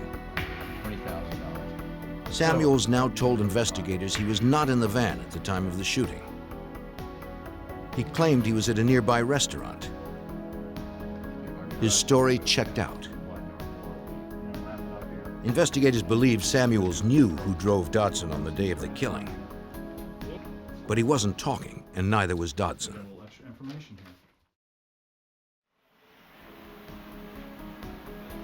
Investigators needed something else to corroborate Dodson's story. They secured a search warrant for Dinza's Roosevelt Avenue gas station, the place where Dodson had returned the white van after the murder. They searched the entire premises, but found little other than stolen license plates. They believed they were probably used on getaway cars during the commission of crimes. But once again, they had no proof. They found nothing that could corroborate Dodson's story or connect Dinza to the murder. As the FBI and police continued to pursue evidence, Dinza was behind bars once again, pending a July 14th bail hearing. Investigators hoped Dinza's incarceration would encourage witnesses to come forward. It did not. As before, Dinza continued to rule with an iron hand.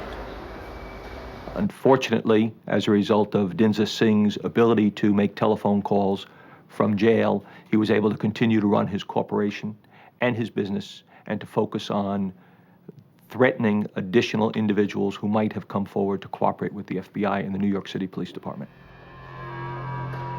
For the second time in 3 months, authorities held the suspected murderer behind bars. They hoped it would be his final arrest. But the millionaire hired a high-priced defense team, and the prosecution's entire case still hinged on the testimony of a confessed killer.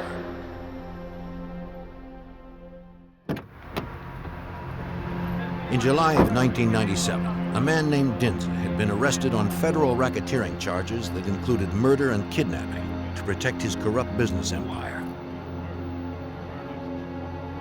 It was his second arrest in 3 months. As he had before, Dinza directed his business and even threatened potential witnesses from a prison telephone. But this time, investigators were listening. Assistant U.S. Attorney Ben Campbell was not going to let Dinza slip through his hands again. They had to keep him behind bars.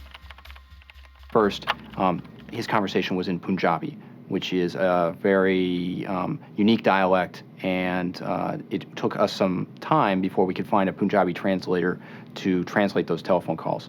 Secondly, he was not very overt in his conversation, so he was somewhat cryptic in his conversation with his colleagues. The translations opened a rare view into just how tightly Dinza held the reins to his empire. Dinza attracted customers to his rigged pumps by advertising the lowest gas prices in New York. But his pumps provided less than a gallon for the price.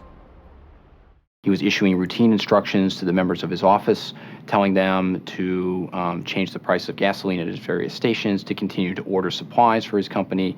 In addition, he also gave them instructions about things to communicate to their attorneys and steps to be taken in order to try and get him out on bail. As Campbell raced to find evidence to keep Dinza from making bail, police processed the suspect's car. They found business cards that linked Dinza to his hitman, Marvin Dodson, and Dodson's operative, Walter Jazz Samuels. Police also recovered a list of names and addresses that appeared to be a hit list. The list included the home address of Sarvjit Singh, a federal witness who had fled the city with his family. Balwant Singh, who was under protective custody, had also made the list. 7 more men with Punjabi names appeared as well. It was just what investigators needed to keep Dinza from making bail. While they did not know whether these men were dead or alive, they knew who might. Agents asked Walter Samuels about the list, hoping it would prompt his memory. He finally opened up. He said that Dinza had planned to kill those 9 men. 2 of them, Balwant and Sarvjit, were federal witnesses. The other 7 were Balwant's family members. They were all still alive. Once again, agents would need to corroborate the story. Confined in the room next door, Marvin Dodson and his lawyer waited to be questioned. Tell me what it means to you. Dodson confirmed Samuel's story and added something else.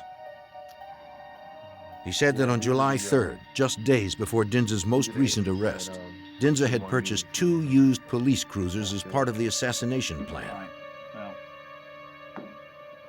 Dodson had copies of the titles, which his lawyer now offered to the agent as proof. Mr. Dinsa's plan was for Mr. Dodson and Mr. Samuels to pose as law enforcement officers and to stop Balwant Singh on the street along with members of his family and kidnap them and bring them to Mr. Dinsa at an undisclosed location. You're going to try to cram all these people in. Feeling the pressure and hoping to cut a deal, Samuels now told investigators the name of the man who drove the white van during the murder. His name was Evans Alonzo Powell. Because Powell had no arrest record, Dodson wanted to protect him. He had threatened Samuels not to give him up. On July 19, 1997, police arrested Powell on a Brooklyn street. He agreed to cooperate. Powell admitted that he had driven the van for the murder in Queens. Investigators finally had their corroborating witness. Powell also talked about another crime. Tell us more about where... Dinsa had ordered the murder of the Indian man who had traveled to America to search for his missing brother.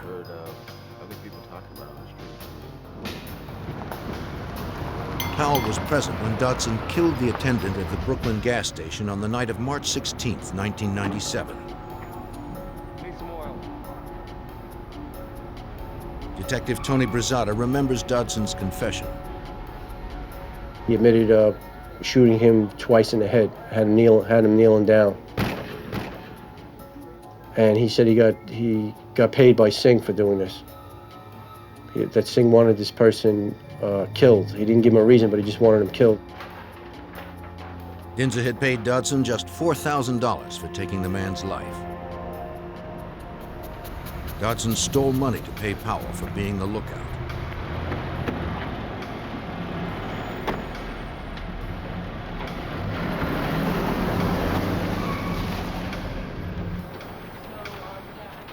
Special agent in charge Kevin Donovan continued to gather evidence about Dinsa's pump rigging activities.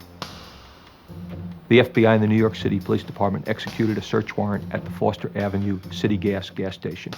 The focus of our search was to identify and obtain evidence of the pump rigging scheme. As a result of the excavation of the area around the pump, electronic devices were located in a box that was used to control the pump rigging scheme. Investigators determined that Dinsa manipulated the flow of gasoline to customers' cars through devices controlled by remote.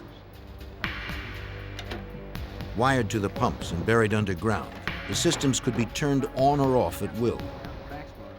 Detective Teddy Braun explains that Dinsa taught many of his employees when to turn them on and off. You were taught how to work on remote.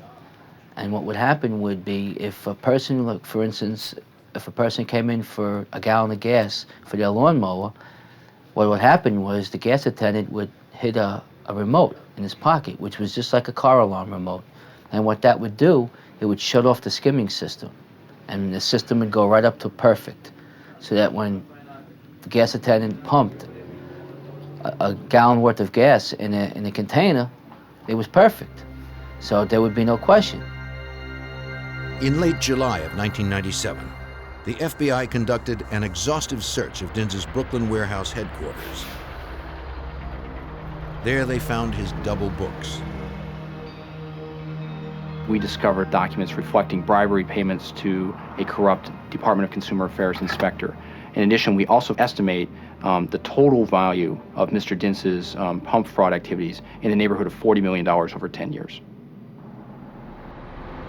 By September of 1998, the body of the man abducted from a gas station in the Bronx in 1995 was still missing. But agents had a hunch. Based on New York City construction records at the time of his disappearance, agents suspected that Dinza had buried the attendant underneath one of his gas stations. It was determined that the most likely gas station that was under construction at that time was a gas station located at Farragut and Flatbush Avenue.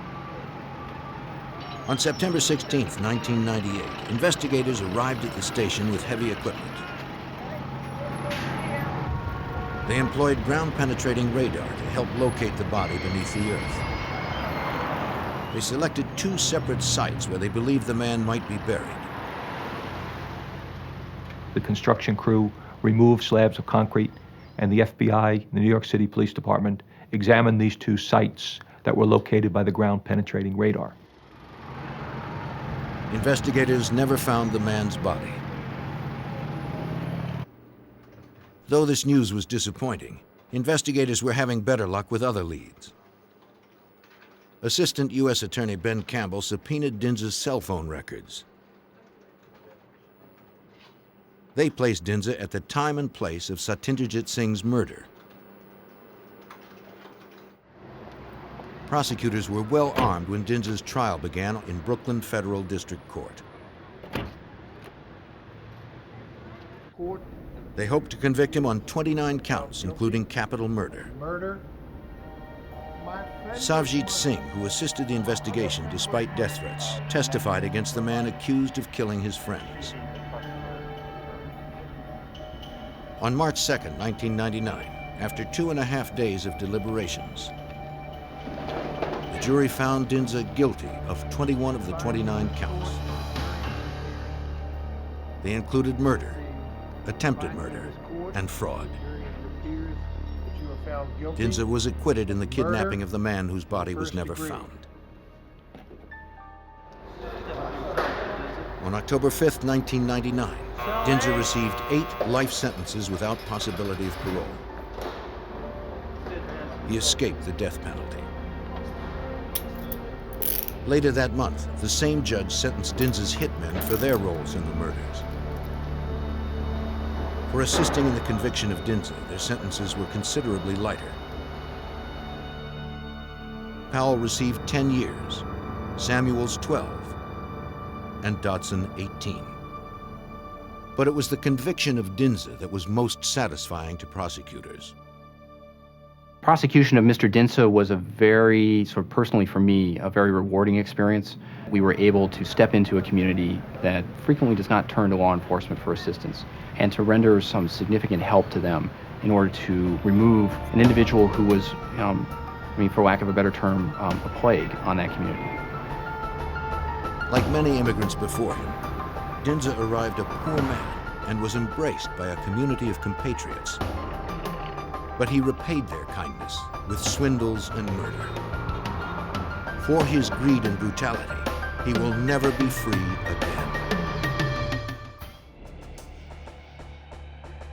It's Friday night in October of 1993. And in Northern California, 3 junior high school girls are having a slumber party. Halloween is around the corner, and the girls have been trying on different costumes in preparation for the upcoming holiday. Within seconds, their lives will change forever.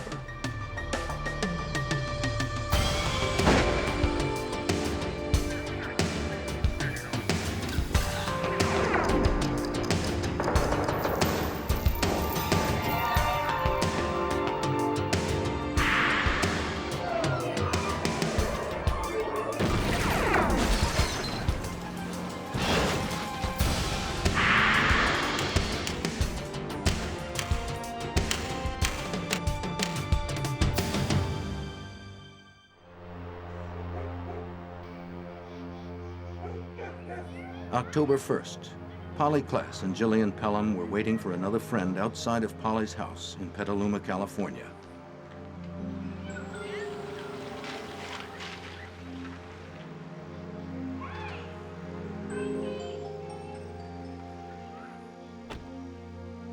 It was around 8:30 when Kate McLean and her mother showed up. The three girls were ready for fun. It was Friday night. There was ice cream in the fridge, and they were going to stay up all night long. This was going to be a party.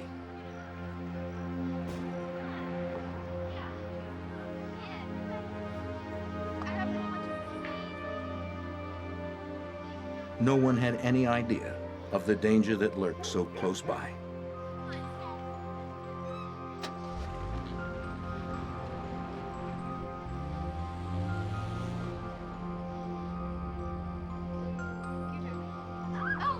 The girls kept to Polly's bedroom, but they couldn't suppress the noise as easily. At about 9:45, Polly's mother, Eve Nickel, looked in on the girls and asked them to keep it down. She was suffering a migraine headache and thought she'd turn in early.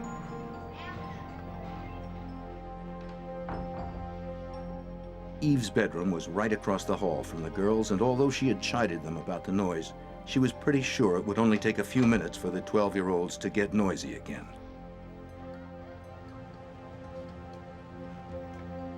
Before going to bed, Eve took her prescription pills to block out all distractions and get her fast to sleep.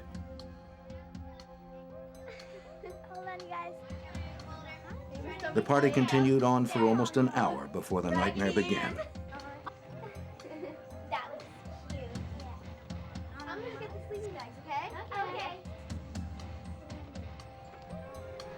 It was around 10:30 when the intruder entered the room. At first, Kate and Jillian thought it was a joke. Then they saw the knife. He told them if they screamed, he'd slit their throats.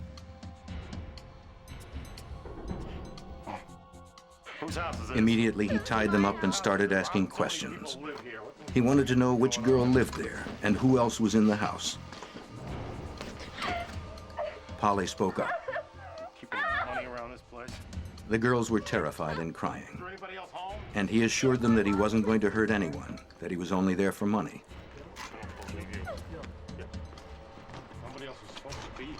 But when Polly told him where some cash was hidden in a jewelry box, he made no attempt to find it. He gagged the girls and took the cases off some pillows to use as hoods.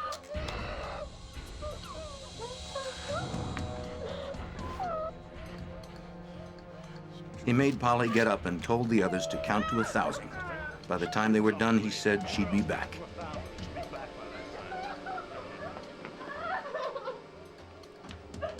Then he took Polly Klass and disappeared into the night.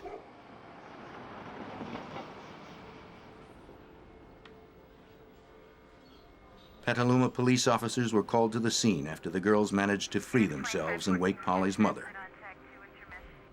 They responded in minutes. Investigators entered Polly's room and began to look around. The bedroom was in disarray and told of the events that had happened just minutes before. On the floor were binding materials, cut strips of cloth. The cords from the Nintendo game had been cut, and a strap that was clipped from a purse lay on the floor. Pillowcases were strewn about.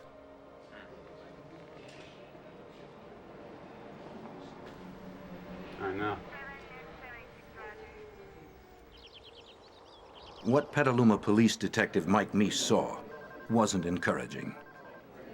I remember standing at the doorway to Polly's room and looking at these few bags of evidence that we had been able to collect and thinking that that was just such a pitiful amount.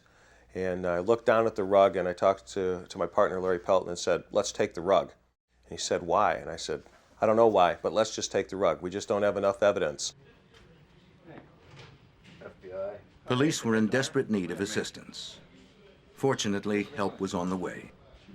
After being contacted by the Klass family, the Federal Bureau of Investigation offered its expertise. How about, have y'all talked to the mother?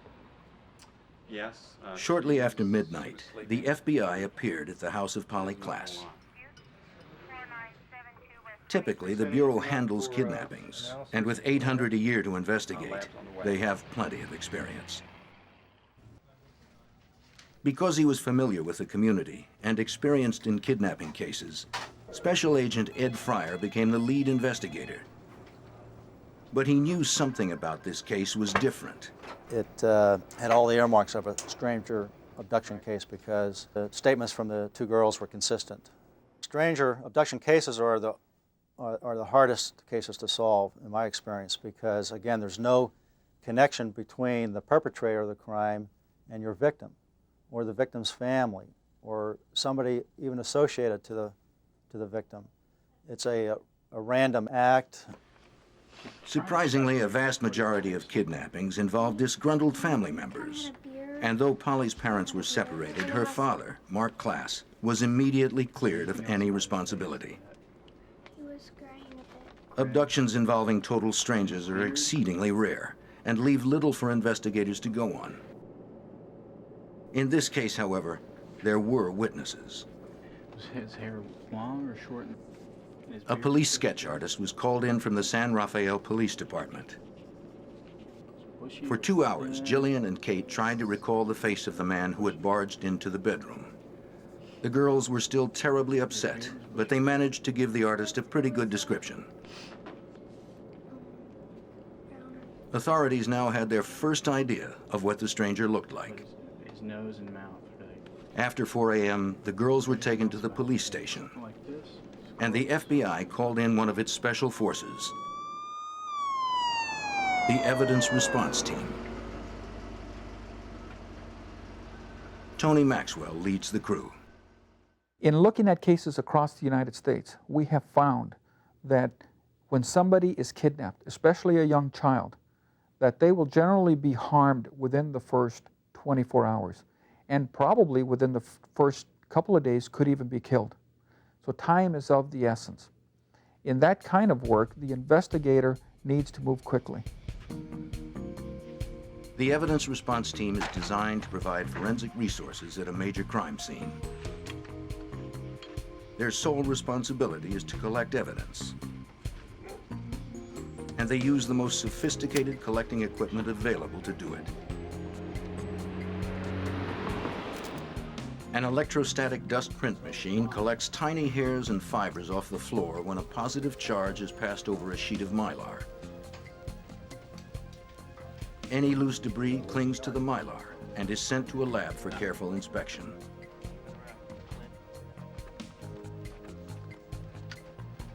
Although the police department had already dusted for fingerprints, they had come up with nothing particularly promising. But they didn't have access to the same equipment as the FBI. The alternate light source was a new method that employed a unique fluorescent powder, which when combined with a distinct ultraviolet light and amber-colored goggles, could illuminate many things that otherwise would remain hidden.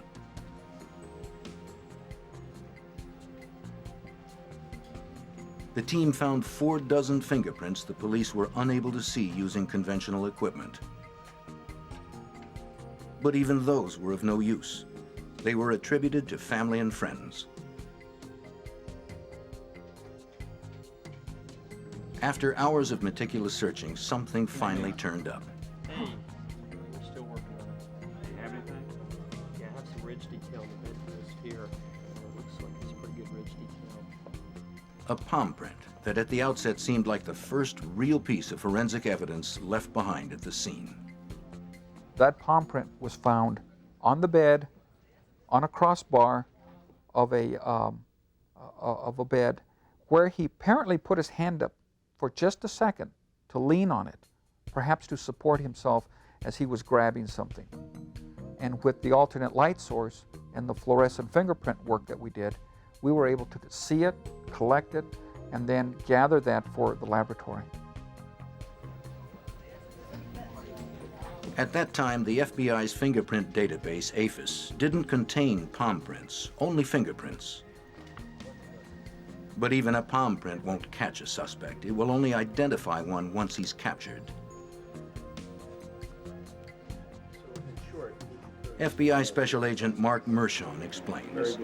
People often think that when you have a fingerprint or a palm print that you quickly establish the identity of a criminal. The truth of the matter is, in most instances, you have to identify a suspect, have fingerprints for that suspect in order to compare with a latent fingerprint.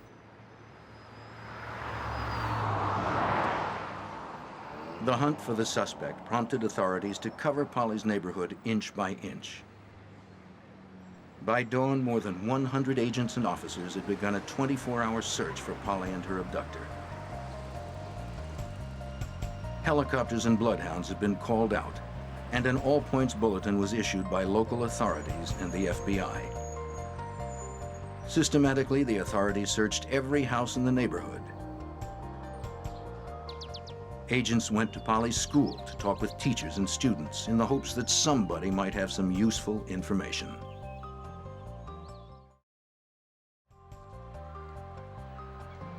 Investigators canvassed the neighborhood in pairs, asking if anyone had seen anything suspicious that night. One by one, they interviewed all of Polly's neighbors. Several people recalled seeing a stranger around the neighborhood that fit the description given by the girls. Thomas Georges and his friends were on their way to the video store at around 9 o'clock that night when he noticed a stranger standing in the shadows in front of Polly's house.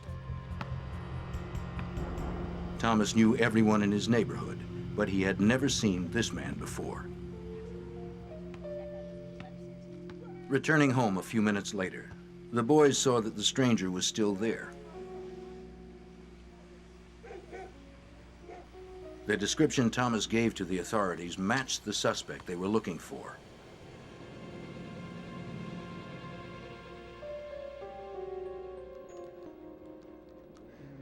Sean Bush was playing video games with some friends who lived in a small rental cottage directly behind Polly's house.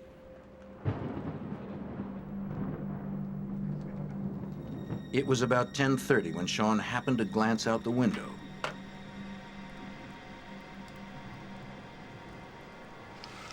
He was surprised to see a strange man on the back porch of Polly's house. He appeared to be going for the back door. His description of the man also fit that of the suspect. There were others who saw the suspicious man that night, but unfortunately none of them alerted the authorities. As Petaluma Police Chief Patrick Parks explains, time was working against them. In stranger abduction cases of small children, there is no more critical factor than time. Time is absolutely of the essence. And for that reason, you have to get out as many resources as you can. You have to put out the word as far as wide as you can. You have to involve as many agencies as you can, get them focused, get their efforts channeled, and hopefully bring about a successful resolution. While officers continued to comb the neighborhood, FBI investigators began executing the standard operating procedure in cases like these. After eliminating family and friends as suspects, they focused on ex-cons who were registered as sexual offenders throughout Sonoma County. Gradually, they branched out to surrounding counties, carefully questioning and investigating each registrant. But nothing turned up. This is a hard case to believe that it even happened. There's 3 girls, they're in a slumber party. They're playing games in their bedroom, in their home, in a typical community, in a typical city. And somebody can walk into your home, the sanctity of the home, the security of your home, and take your daughter if it wasn't impossible, was inconceivable. The following day, the search for Polly Klaas had escalated into the largest manhunt in the nation. a massive community volunteer network was formed to assist authorities. While hundreds of citizens searched, others passed out flyers, trying to cover the entire city as quickly as possible.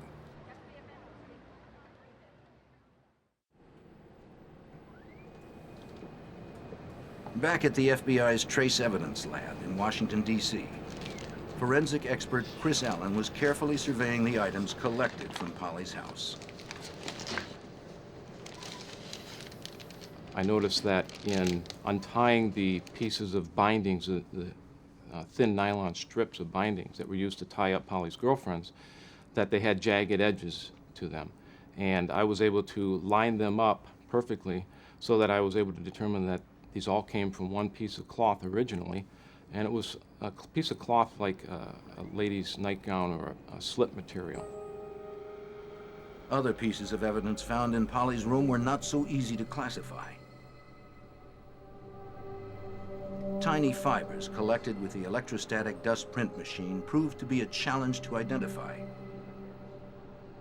After painstaking examination and comparison, Allen concluded that they had come from the interior carpet of an automobile. Eliminating the cars that could be accounted for at Polly's house, Allen suspected that these carpet fibers were most likely from the kidnapper's car.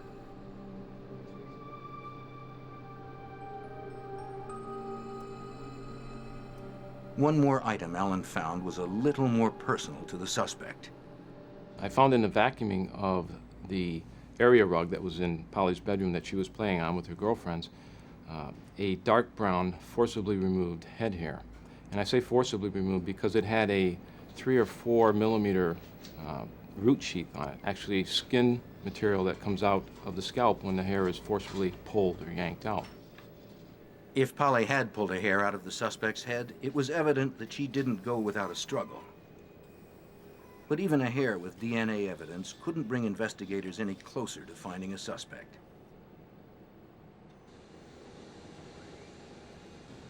The palm print lifted from the bedpost was sent to Michael J. Smith, a fingerprint specialist with the FBI.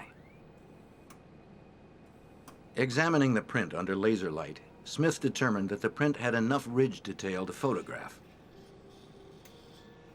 But the light emitted from the laser turned the print orange, and Smith needed to capture a black print on a white background. He instructed the photographer to reverse the color so that the finished print would appear the way it would on a fingerprint card. Now the print was indelible and could be filed until a suspect was apprehended. Investigators had unearthed some solid evidence, but it wasn't enough. Time was running out, and Polly Klaas was still out there, somewhere.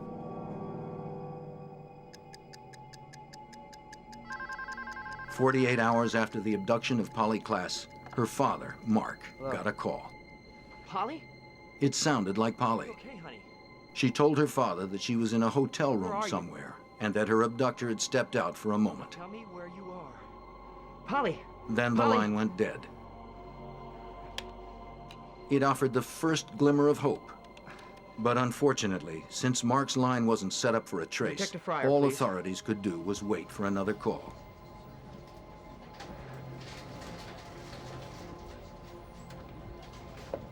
Word of the abduction spread rapidly. In 2 days, 50,000 flyers had been distributed.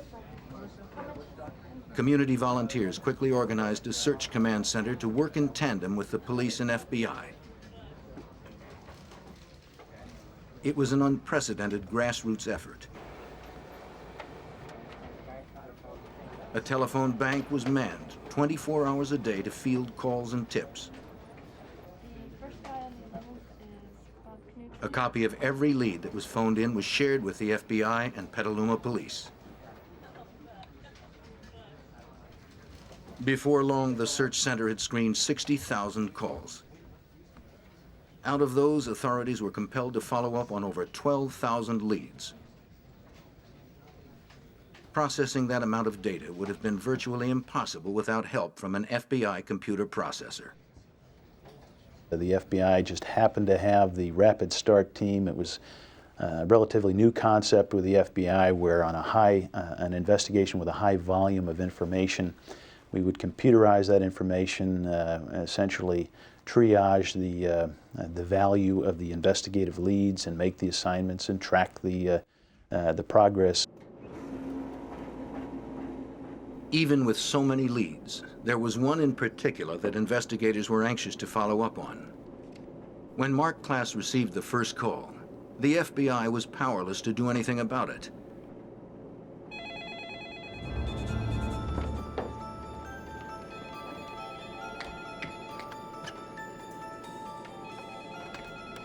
The second time she called, they were ready. Hello. Like the previous call, it sounded like Polly, how are you, and honey? she could only talk for a short time before she had to hang up. Where are you? But it was long enough for Okay. authorities to make a trace. Polly. Got it.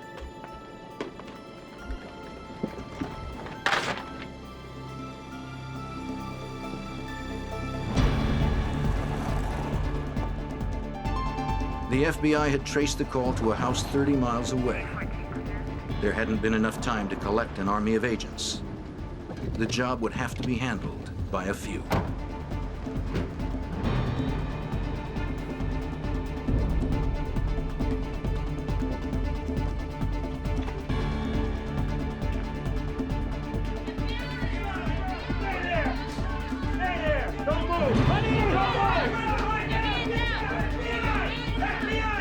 But something wasn't right. This was just a normal family home. There was no sign of Polly or her abductor. What's going on? A terrible realization dawned on the agents. When they sat down with one of the girls in the house, she confessed to making the calls. She admitted that friends from school had dared her to call and impersonate Polly. The entire incident had been a cruel joke. This was the only indication we had after a week's time that Polly just might be alive still, and we all were poised and hopeful that this would yield a solution and her safe recovery. Of course it didn't. In mid-October, Kate and Jillian were brought in to give another description of the man who tied them up. A highly acclaimed forensic artist was flown in to make a second sketch. It was pretty well cut. Yeah. The artist was known for relaxing witnesses enough to coax an accurate description from them. The girls were less stressed than they had been that night, and were able to give her more to work with. No, they were The second sketch was much more precise. This sketch looked like a person. New flyers were distributed immediately. There was no time to waste. But if you look back at true stranger abductions, we have this rule of thirds. The children who are abducted, typically 1/3 are recovered alive, 1/3 are recovered dead, and 1/3 are simply never heard from ever again. That's what we faced in this particular investigation, and that, I think, was one of our motivations to keep the sustained effort up.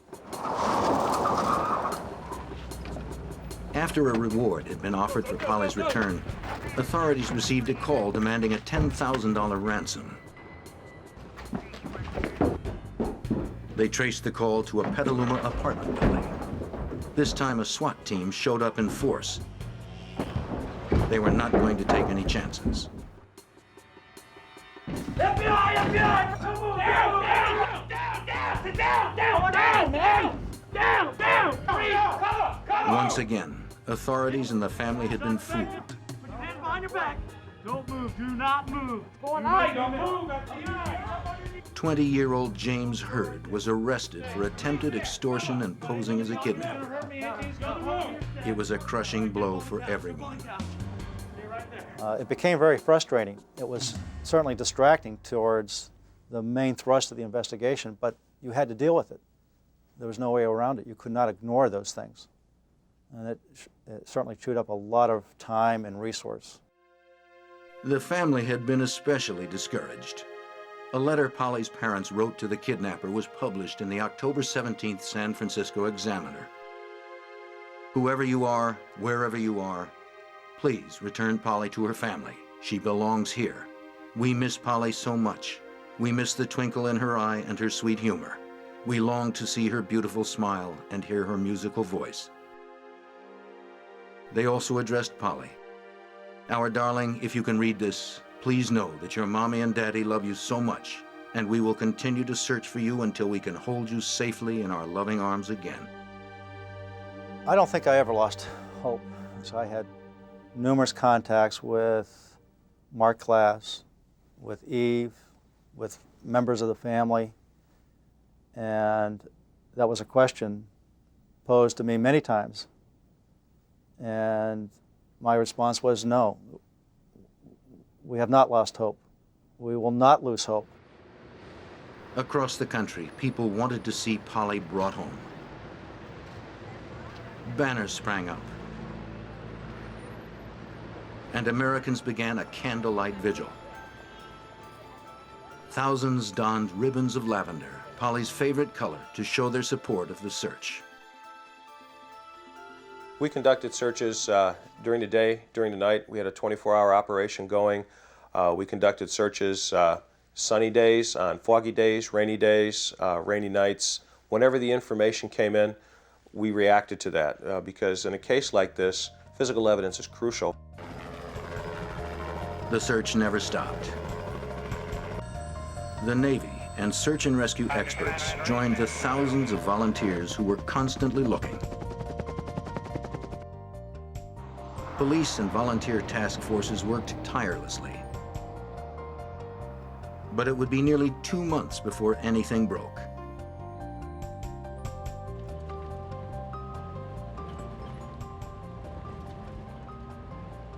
November 28th, 1993. It was 2 months after Polly Klaas was kidnapped that authorities got their first real lead. In Sonoma County, a sheriff's deputy was called out to the house of Dana Jaffe. It sat at the end of a long, winding drive off Pythian Road.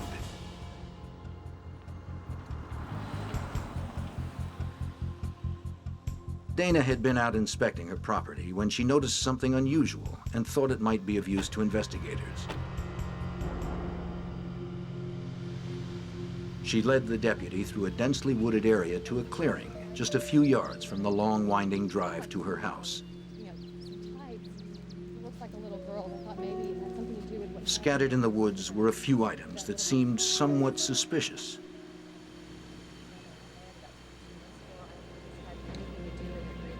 There was a large piece of silk cloth that had been fashioned into what appeared to be a hood. A couple of strips of packing tape were on the ground. Yeah, it was about 2 months ago. A pair of young girl's tights had been tied into a knot, and human hair was entangled in the knot. Other debris surrounded the area.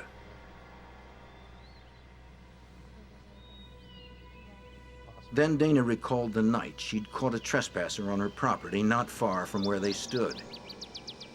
It was nearly 2 months before. It all started when Dana's babysitter, Shannon Lynch, had left Dana's house and was making her way back down the long driveway. A man was walking down the middle of the private drive. His stranded Pinto was off to the side. He said that he was stuck and insisted that she get out of her car and help. He also wanted to know what was up the drive. But Shannon immediately sensed something wasn't right. She'd later describe him as looking like a wild man. She drove on, leaving him there, determined to get to a phone.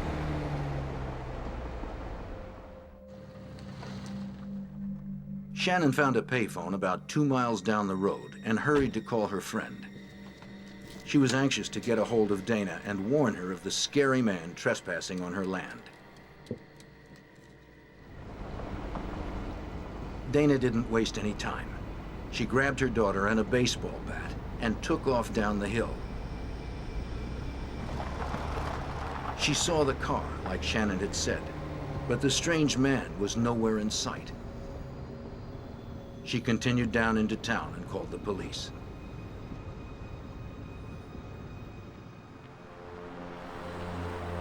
A few minutes after midnight, 2 Sonoma County Sheriff's deputies showed up. Dana explained that she didn't really want the intruder arrested for trespassing. She just wanted him off her property. Yeah, just fine. The deputies found the trespasser, a little agitated. There was alcohol on his breath, and he was sweating profusely. There were bits of leaves and brush in his hair, as if he'd been rolling around on the ground. He told them that he'd been out sightseeing when he realized that he was on private property. When he tried to turn around, he got his car stuck on the side of the drive. He blurted out that he'd been under the car trying to free it, but the deputies didn't believe it. The way his car was trapped, there wasn't enough room for a person to get underneath. You gotta move on, you gotta pass 10, 2, 1003, 1000. The deputies administered some roadside sobriety tests, but he passed them all. Looking in his car, they found some cans of beer in a plastic bag and a small duffel bag in the back seat. When they asked him if he'd been drinking, he actually opened a beer and began to drink it. Pour the beer out, all right? We can't let you be drinking any of that. They immediately made him pour it out and then told him they wanted to pat him down. He became extremely upset. Just leave me alone, just keep that stuff away from me, all right? To make him comply, the deputies told him they would be within their rights to run him in on trespassing. After he'd heard this, he calmed down considerably. They searched him carefully and continued questioning him, but could find nothing incriminating. He was just odd. The deputies remained suspicious, but when they ran his license, it checked out. His driving record was clean, and he had passed the sobriety tests. They had held him for about 45 minutes already, and they had no legal means to detain him any further. There was nothing left to do but pull his car out and send him on his way.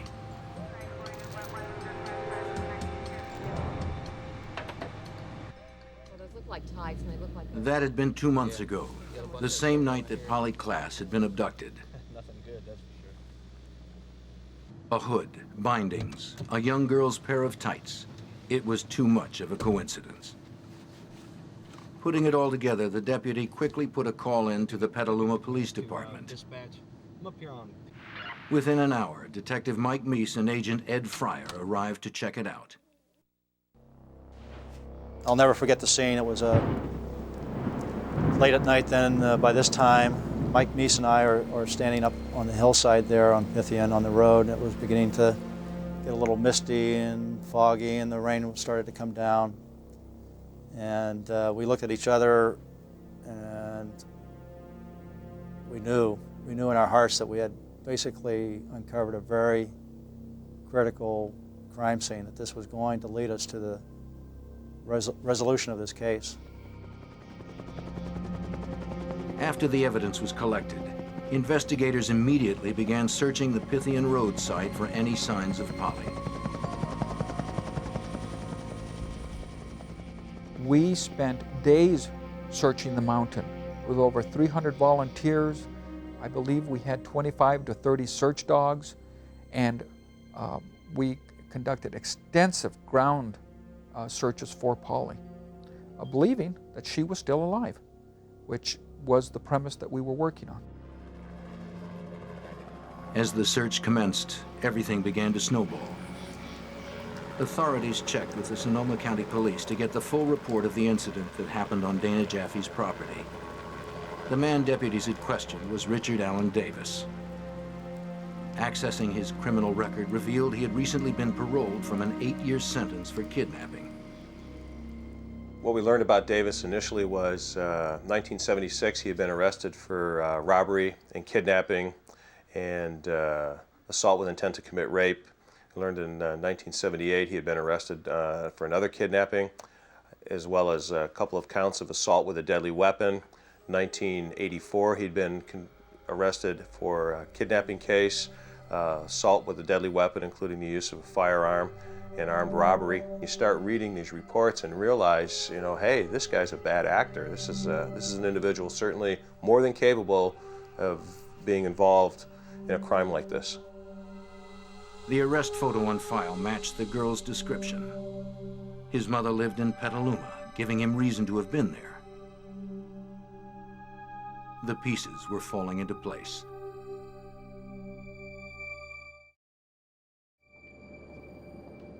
The items discovered near Pythian Road were immediately flown to forensic specialist Chris Allen in Washington.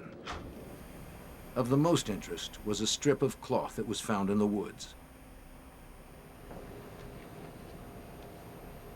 Allen was quickly able to confirm what detectives had suspected. Essentially what we're trying to do is establish whether or not the cut edges would line up or match.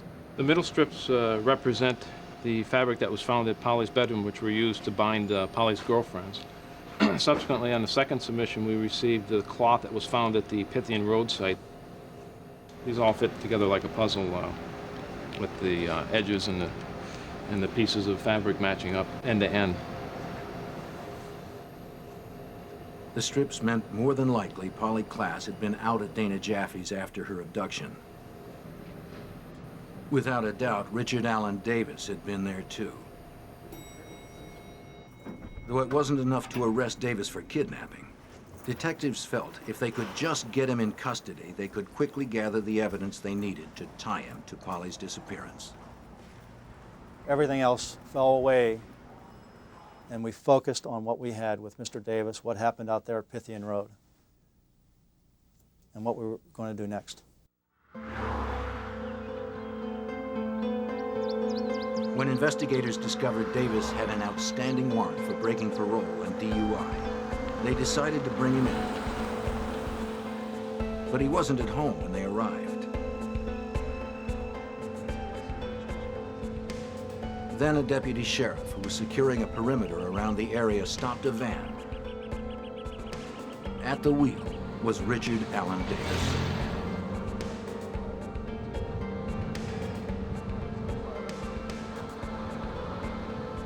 When the deputy realized who he had, he calmly called it in to the investigators back at the house.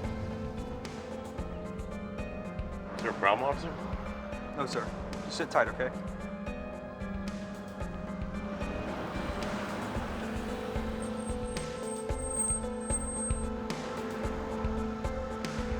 Authorities reported to the scene, and Detective Meese approached the van and asked Davis to step out.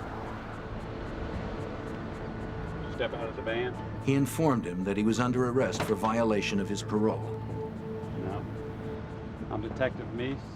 I'm arresting you for One thing I think it's important to understand how Richard Allen Davis was taken into custody, because it was such a low-key event, and because Mike Meese went ahead and handcuffed him. He did it in a very professional way, and he started a rapport going with Richard Allen Davis that later was very useful in bringing resolution to the case.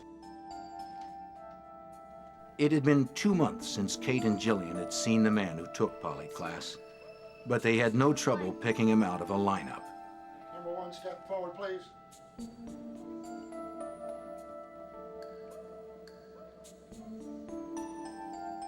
Even without the beard, his was a face they could never forget. Number one, step back, please. Though he'd been arrested for parole violation, Davis was questioned about the kidnapping.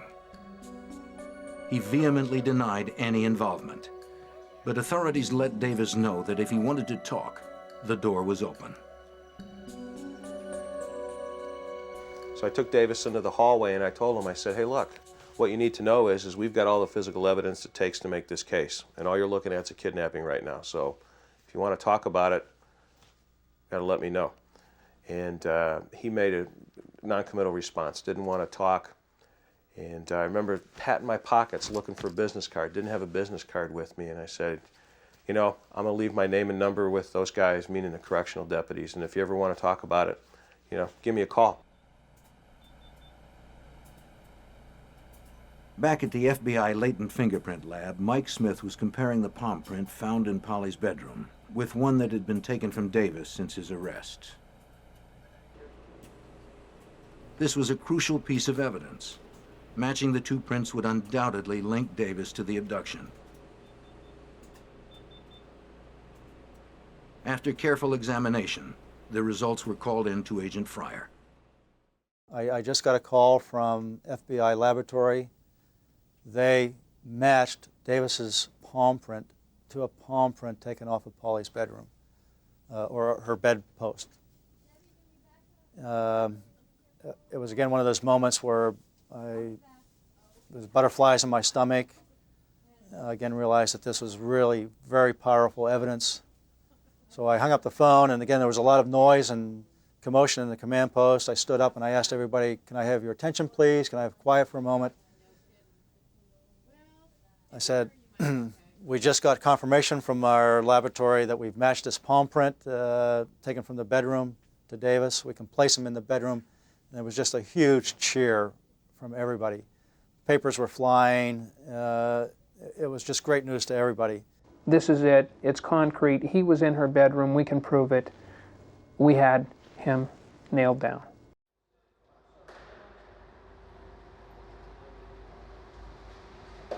Though news of the matching print had gone public, Davis was being held in isolation and had not heard anything about it. Then one day, a friend of his showed up for a visit. He urged Davis to talk to authorities and tell them where Polly was. But Davis continued to deny responsibility. Then his friend gave him the news the rest of the nation had already heard. It came as a complete surprise.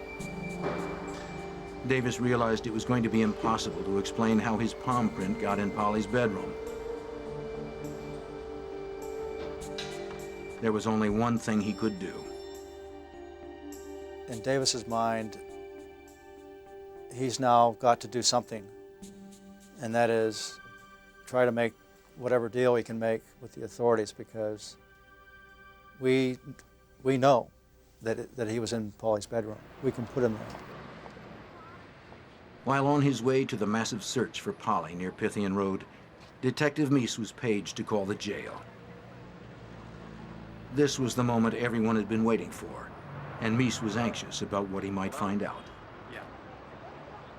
After this wait, Davis comes on the phone, and I recognize the voice. So I know it's him, and I said, he says to me, "Hey, I screwed up. I screwed up big time." Detective Meese and Special Agent Larry Taylor met with Davis in the interrogation room, where Davis related the details of the night of October 1st. Though he was living in something like a halfway house, he had applied for an overnight pass to go visit his mother in Petaluma. Unable to find her house, he had a few beers and walked the streets of Polly's neighborhood. At one point, he was stopped by a man who wanted to sell him some marijuana. He decided to go ahead and buy the joint. In Davis's own words, he got really buzzed and went to the store for more beer. He soon found himself wandering the neighborhood aimlessly. He wasn't sure where he was or what he was doing. But Davis had come to the neighborhood prepared. He'd brought a bag packed with bindings and tape. Forensic experts were able to determine that he had cut the strips with a pair of scissors, a fact which implies intent.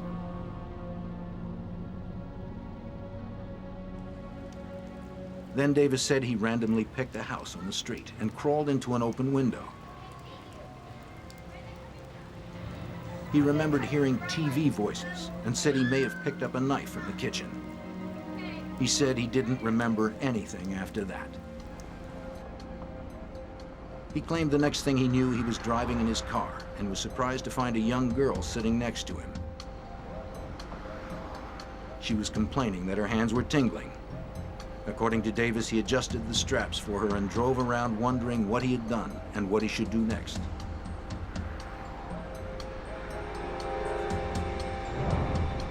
Then he drove off the side of the road and got the car stuck.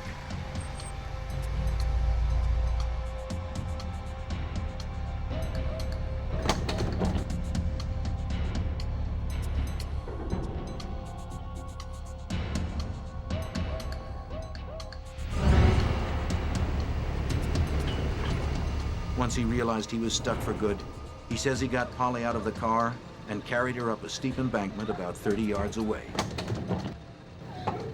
Get out of the car! He planned to leave her in the darkness until he could figure out a way to free the car.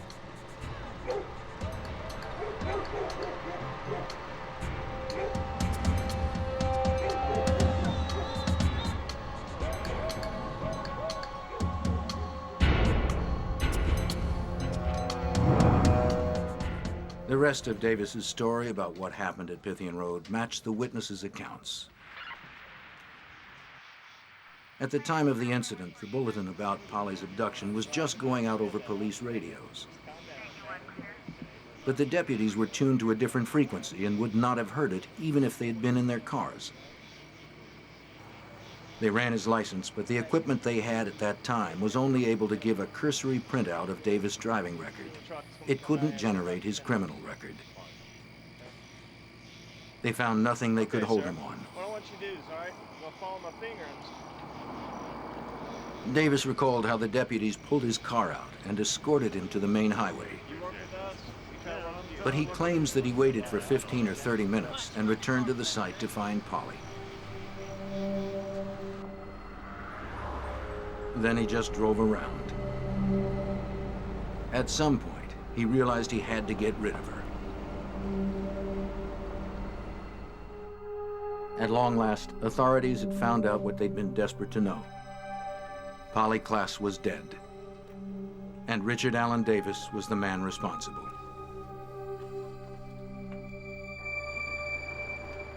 Davis agreed to take them to the site in a deserted area of Cloverdale where he had left the body.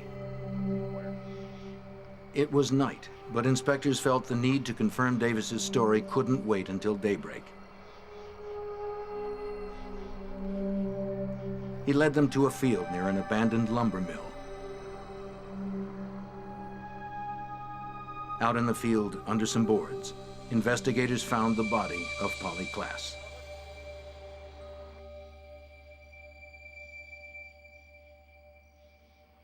It was an odd feeling. You're in the presence of somebody like Davis, and just a few yards away is what's left of a very beautiful, innocent 12-year-old. The Polly Klaas case was special because people cared. Because the whole community stepped forward and said, this is the last child you're going to take, and that this is our child, and that we are going to go out and look for her until we find her. The case wouldn't come to trial until 1996. But after 10 weeks in the courtroom, a jury found Davis guilty on 10 counts, including kidnapping, robbery, burglary, murder, and attempting to commit a lewd act on a child.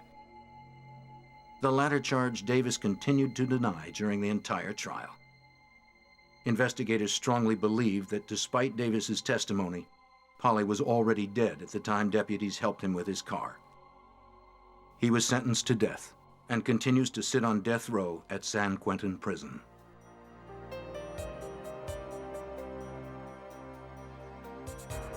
Polly Klaas left behind a legacy to save other lives. The way missing persons cases are handled has changed forever since the investigation. Law enforcement databases are linked to different agencies providing vital information to multiple jurisdictions.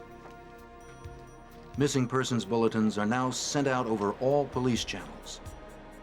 At routine pullovers and traffic stops, officers can access not only driving histories but criminal records as well.